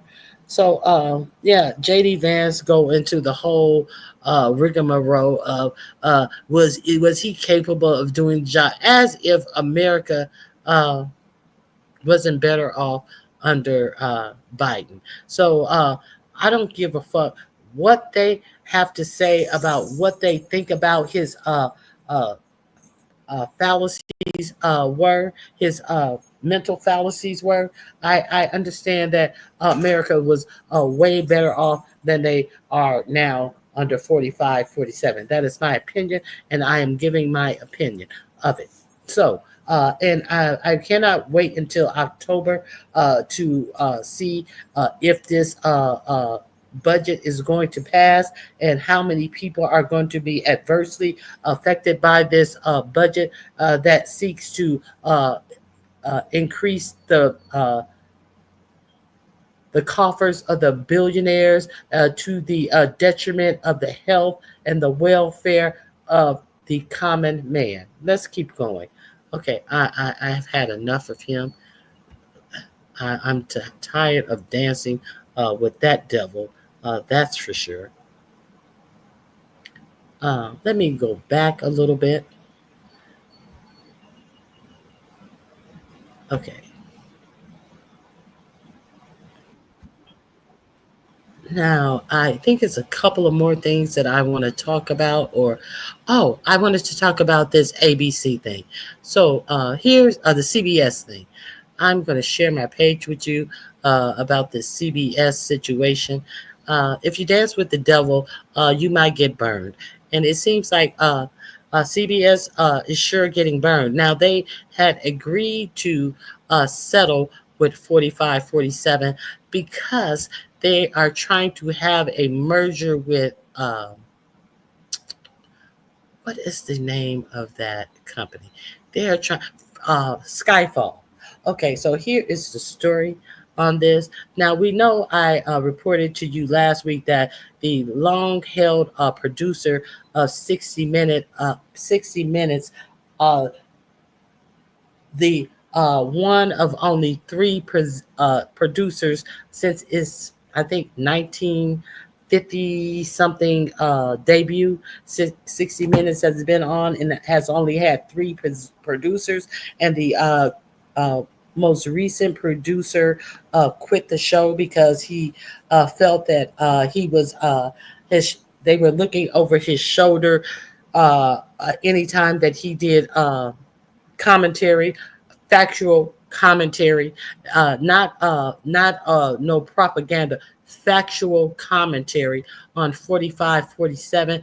That it's not their fault that the commentary was not favorable. They just gave the facts. And 4547 got all uptight and wanted to revisit a suit with them after they had already capitulated with 4547. So here's the latest shoe to fall.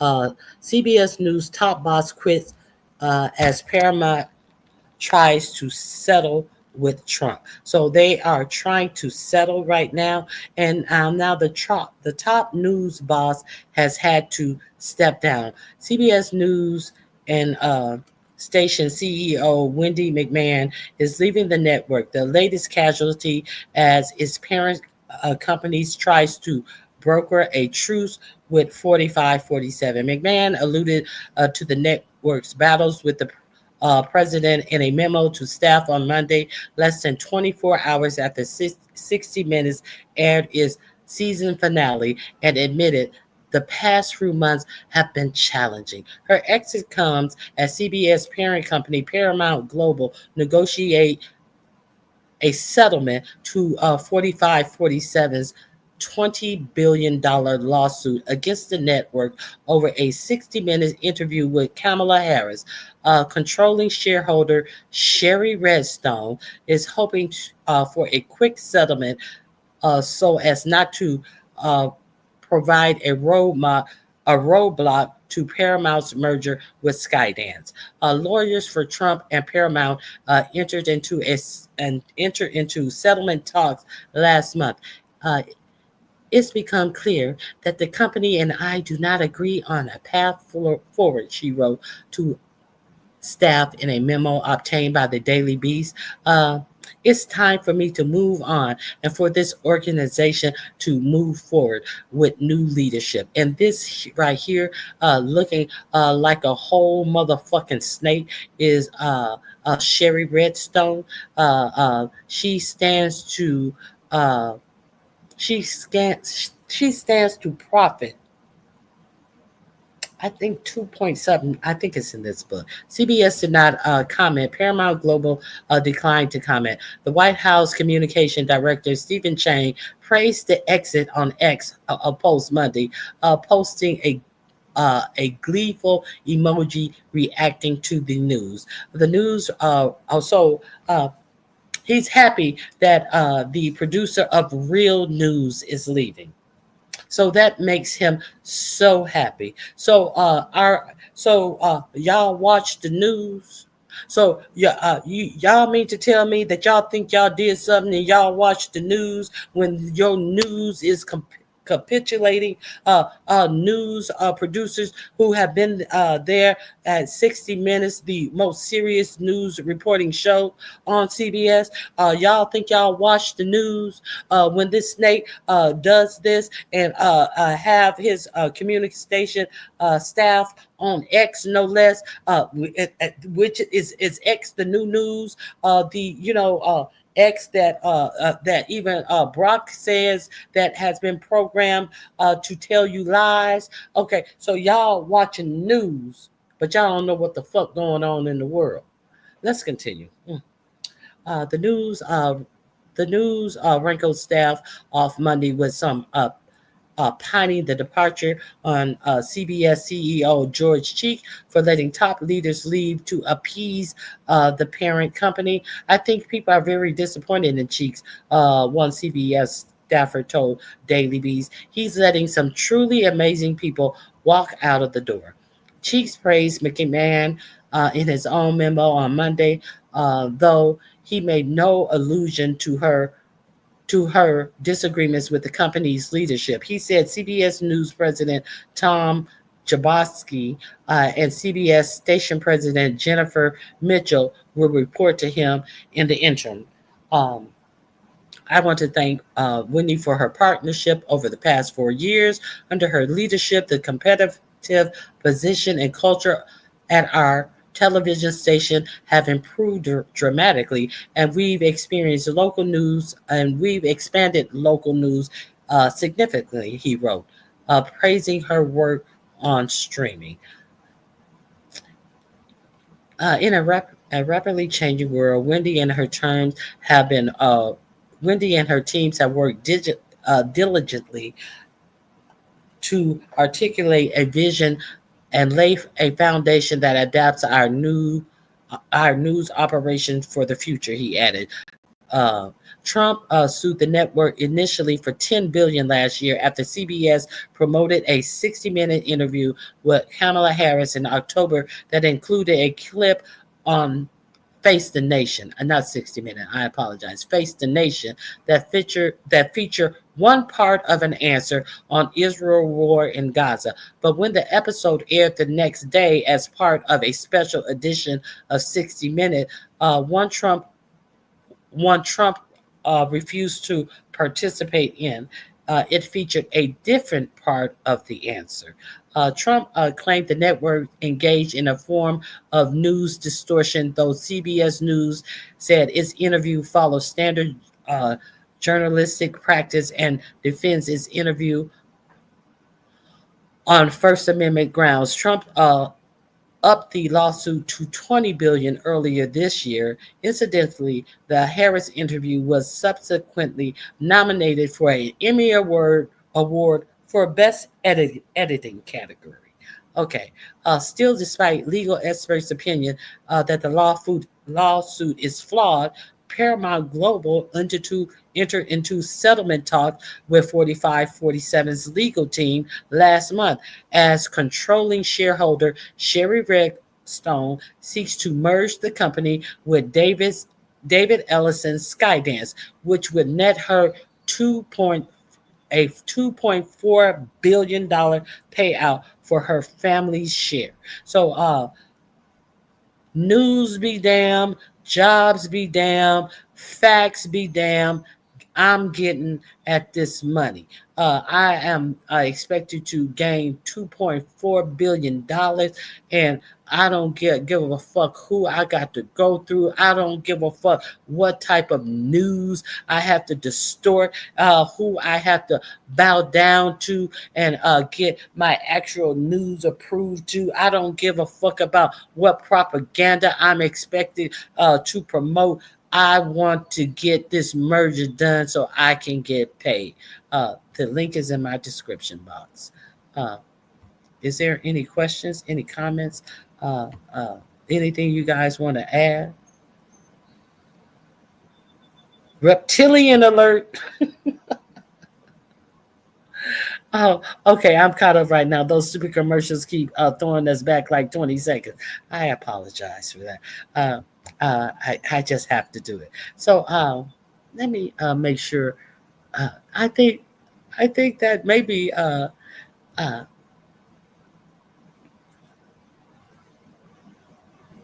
let me see.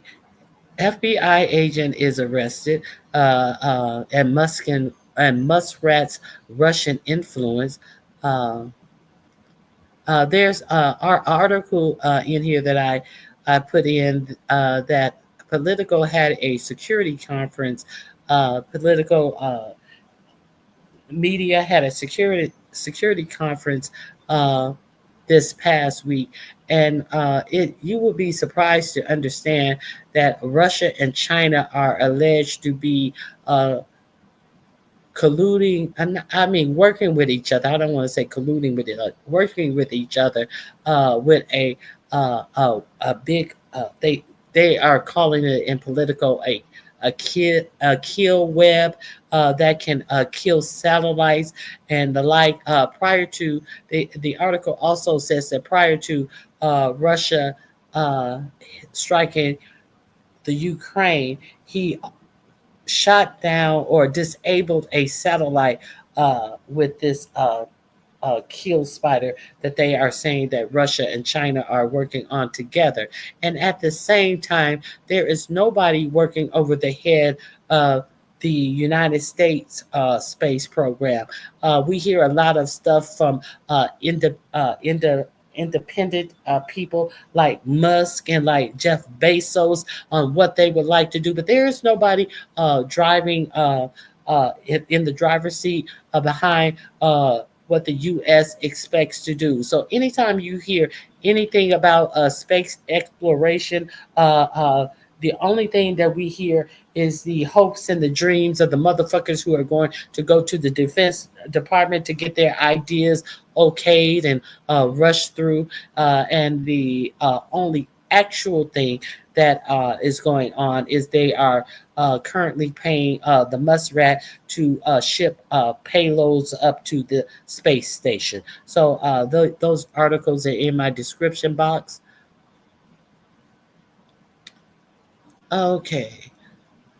The tornadoes stop the bride. We need $1 trillion budget. Pete Hegseth said that they need $1 trillion budget, and then you would get a clean audit. Let's listen to this idiot. Let's listen to this idiot speak. Let me share this last thing. A whole idiot talking about the war force is going to be bigger and better, and yes, we will have an audit. He's asked specifically about the Defense Department not being able to produce a clean audit or complete an audit in the past 7 years, and you will be astounded at what his answer is. Once you give us $1 billion, $1 trillion, though, we will have an audit for you. They can't account for 60% of the money spent at the Pentagon, but they're going to get more money while they're cutting people off of their health care. I think the amount of the money that they are going to give the Pentagon would cover the amount that they're taking from health care. But God, no. Why would they do that? And the Defense Department is where Elon Musk gets most of his money from, most of his corporate welfare from. So you're not surprised that he didn't first go to the department that cannot complete an audit because they don't know where 60% of their money has gone. And you're surprised that he didn't go to them first to cut waste, fraud, and abuse. No, he has not gone to them at all. And they are asking for more money. So their budget will be $1 trillion. This is what your government is doing. As a I'm not going to repeat. You know where I'm going. Here, let's watch this. To take the heat off of him, then I think it's safe to say that Pete Hegseth did his job. They're going after President Trump, just like they did from the minute he came down the escalator in his first term. And now they want to tear him down, his agenda down, and his voters down. Because I support him fully and I'm willing to be strong and bold in that proclamation, they're going to come at me in any way possible. To that I say, bring it on. To that I say, it's not going to deter me. It only fuels what we're doing here at the Pentagon on behalf of the warfighter, on behalf of our commander-in-chief, on behalf of restoring it back to basics and lethality. There's a reason why our nation's most closely held secrets are contained in certain places with only access from certain people. Nobody takes that more seriously than me. If there's one thing I've sort of been offended by, I don't get offended by much. I'm here to do my job for the president, for the country, is this idea that I don't take classification or I don't take clearances seriously. Nobody takes it more seriously than me. Nobody takes it more serious than you. We know you don't take any of this seriously. You got on your American flag pocket square. Oh, there it is. Of course you do. And you have on those tan shoes and this blue suit. I'm pretty sure you do. You are so motherfucking inept. It is a wonder that they have a fool like you. The only reason they have a fool like you in charge of our military, so you can turn our military upon its people, the United States people. Be clear. That is the only reason you have this position, Hegseth. And everybody knows it. Well, maybe not everybody knows it, but unfortunately, everybody may have to find this out for themselves. That's the only reason, in my opinion, that he has this position. He's loyal. I'm loyal to Trump. I'm loyal to Trump. I didn't hear him say he's loyal to anything other than 45, 47. You heard it from his mouth. And we know you don't take security seriously because of the Signal app shit that you did with a reporter on the line, and you turned around and did another one with your brother, your wife, your attorney on the line, and then you turned around to circumvent the security at the Pentagon by getting a dirty something added to your computer, so you could still continue to use the unapproved for private confidential information. So you could still use the Signal app in the Pentagon on your Pentagon computer. So, bitch, we know you don't take security seriously. And we make sure we know you do not take anything about national security seriously. You're a whole joke. How could you? Seriously, nobody takes it more seriously than me. And we make sure that's infused through how we operate. And we do everything we can to deliver on behalf of the American people that way. There is a reason why our nation's most closely held secrets are contained in certain places with only access from certain people. Nobody takes that more seriously than me. My dude, this might come as a surprise to you, Pete, but there was a time, but mere weeks ago, where you actually merged your Thanksgiving family group chat with another chat discussing imminent war plans against the Houthis. That's in addition to yet another group chat you were in, where the editor of The Atlantic was lurking in the background because your administration accidentally invited him in. And all of that is in addition to the fact that you had an unsecured internet line set up in your office to circumvent Pentagon security protocol to be able to use Signal on a personal computer. So when you say that nobody takes our nation's secrets more seriously than me, forgive us if we've got a little more skepticism than a 7-year-old child, because that's how old you have to be to believe the words coming out of Pete Hegseth's mouth. And I mean no disrespect to 7-year-olds. And if you thought that was nonsensical, do I have a clip for you? Your pelvic floor is too tight. Here is a quick fix. In France, women don't pee their pants. He's going to be the first president to introduce $1 trillion budget. That's not just spending more. It's also being serious about an audit. It's also finding cuts where we pull out the Biden garbage and put in President Trump's priorities. How are you going to pull out the Biden garbage? We're going to pull out the Biden garbage. We need more money to pull out the Biden garbage. If you're pulling things out that you don't agree with that Biden has in, wouldn't those be called savings? Wouldn't there be less money to spend that you'd have to spend on things that you don't agree with? So why do you need more money to make cuts? Make that make sense. You can't because you're a fucking fool. Let's continue. 3 clear goals.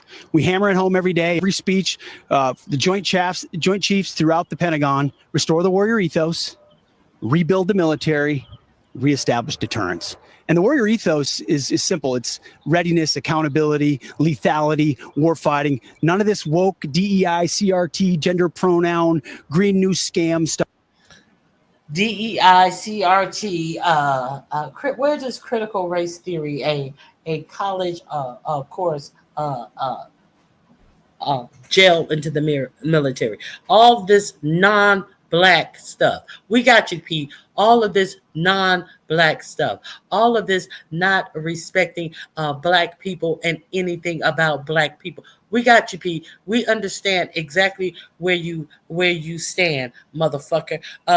You all of these repeating the warrior ethos, and we're gonna do this and that. You're a fucking fool. Stuff that's all out. Ideology is out. Capabilities, colorblind, merit-based, back to basics. It really is a back to merit-based. This motherfucker has the word to even use the word merit-based when you have no merit. And the only reason you're in this position is based upon the ass licking and the fact that 45, 47 know you will bend over and suck his nuts if he asks you to. That's the only merit you have. Back to basics message. And then rebuilding the military. I mean, President Trump did it in his first term. We're doing it again, making sure what we fund, the capabilities we fund, match the threats we face of the future, not reflexively what we've fought in the past. He's going to be the first president to introduce $1 trillion budget. That's not just spending more. It's also being serious about an audit. It's also finding cuts where we pull out the buy garbage and put in President Trump's priorities. So we're going to invest a generational investment in those capabilities. Oh, so Trump is the first president to introduce $1 trillion military budget, but also that he's serious about an audit, which of course sounds contradictory, but not when you suspend all logic and reason, at which point anything can make sense. I mean, think about what Hegseth is actually saying here. Trump increased the military budget, but also that he's the first one to audit military spending. Wouldn't that suggest that the budget would go down since all that waste, fraud, and abuse would be rooted out? And of course, there was no audit, meaning that Donald Trump lied, Hegseth lied, Musk lied, and the American people will yet again shoulder the burden of our tax dollars going to bloated military defense contractors despite seven straight failed audits. The only difference is that Trump and Hegseth fired a bunch of black people under the guise of ending DEI. And so now it'll just be primarily white people taking your tax dollars and throwing it away on God knows what, because that's something an audit would normally expose. But despite Pete Hegseth's claims, it never happened. It may take into 2026, if I'm being honest about it, to really uncover everything, but there will be accountability. We're committed to it. We will not leave it. There will be accountability. It may take don't ask me about it right now. I'm not working on it right now. It may take a while. Single stone unturned. Speaking of a date in the future, the Pentagon has missed something like 7, 8 audits in a row. When you sat on my side of this chair, we all talked about the amount of money going into the Pentagon. The budget is roughly $900 billion. I believe you've asked for close to $1 trillion in budget. And yet at the same time, we hear about things like DOGE. Can it come in and make it more efficient? What can you tell the American people about the Pentagon budget? We're gonna get an audit of the Pentagon before this president leaves office, which no one said was possible. But before he leave office, what the fuck you mean before he leave office? This is his first 6 months in the office. What happened to it may be 2026? Now it's before he leaves office. You're gonna get a budget before he leaves office. You promise and you swear that you need more money. More money for what? What the fuck are you doing? It don't take more money to fire black people. It don't take more money to take black people out of all of the history of the fucking United States military, bitch. The fuck you need money for? All these ethos and war readiness and all this bullshit you talking. What you need money for, ho? Somebody need to keep an eye on this one to see any things that he's purchasing. How rich is this current position that he's in right now gonna make him? Let's see who he is when he leaves this position. Possible, by the way. It's failed 7 straight. Only Marine Corps has passed it. We're pulling the lessons of why the Marine Corps works and applying it to the other services. It's your staff will tell you. That's something I'm focused on all the time. Is where are we in the audit? Oh, how is his staff going to tell him that that's what you're focused on all the time at the Pentagon? He works for Fox News. Your staff would tell you. I'm always, where are we with the audit? But you can't. You're on it all the time, and you're not going to be able to estimate if you'll get it done until at least before 47 leaves office, and it's doubtful at this point that he's leaving office. So, what you saying? You ain't gonna never have to get it done? Is that what you're saying? All right. The link is in the description box. I hope you guys have a great remainder of your day. That's all the bullshit that I can take. It's always a lot. There's a couple of more links in my description box. Go in there. I try to give you a heads up what they are. When I label them. So I'll go in and check my description box. These people are just like a movie. They live like a bunch of reptilian. They live like a bunch of reptilian aliens. I just can't. I cannot stand.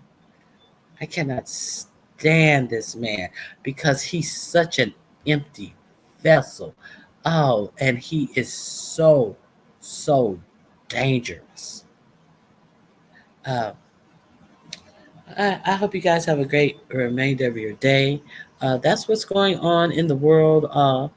Let me. I'm gone.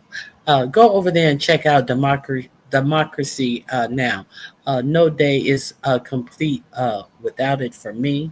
I hope you guys go over there and check Democracy Now out. It's always a pleasure. I appreciate you. I appreciate you as well for putting yourself through all of that. You be safe. Have a blessed day to you and to the chat. I'll catch you guys on the next one. Thank you for being here, Rockwell. I appreciate you all, and thank you for being here. All right. I'm out of here. Bye-bye.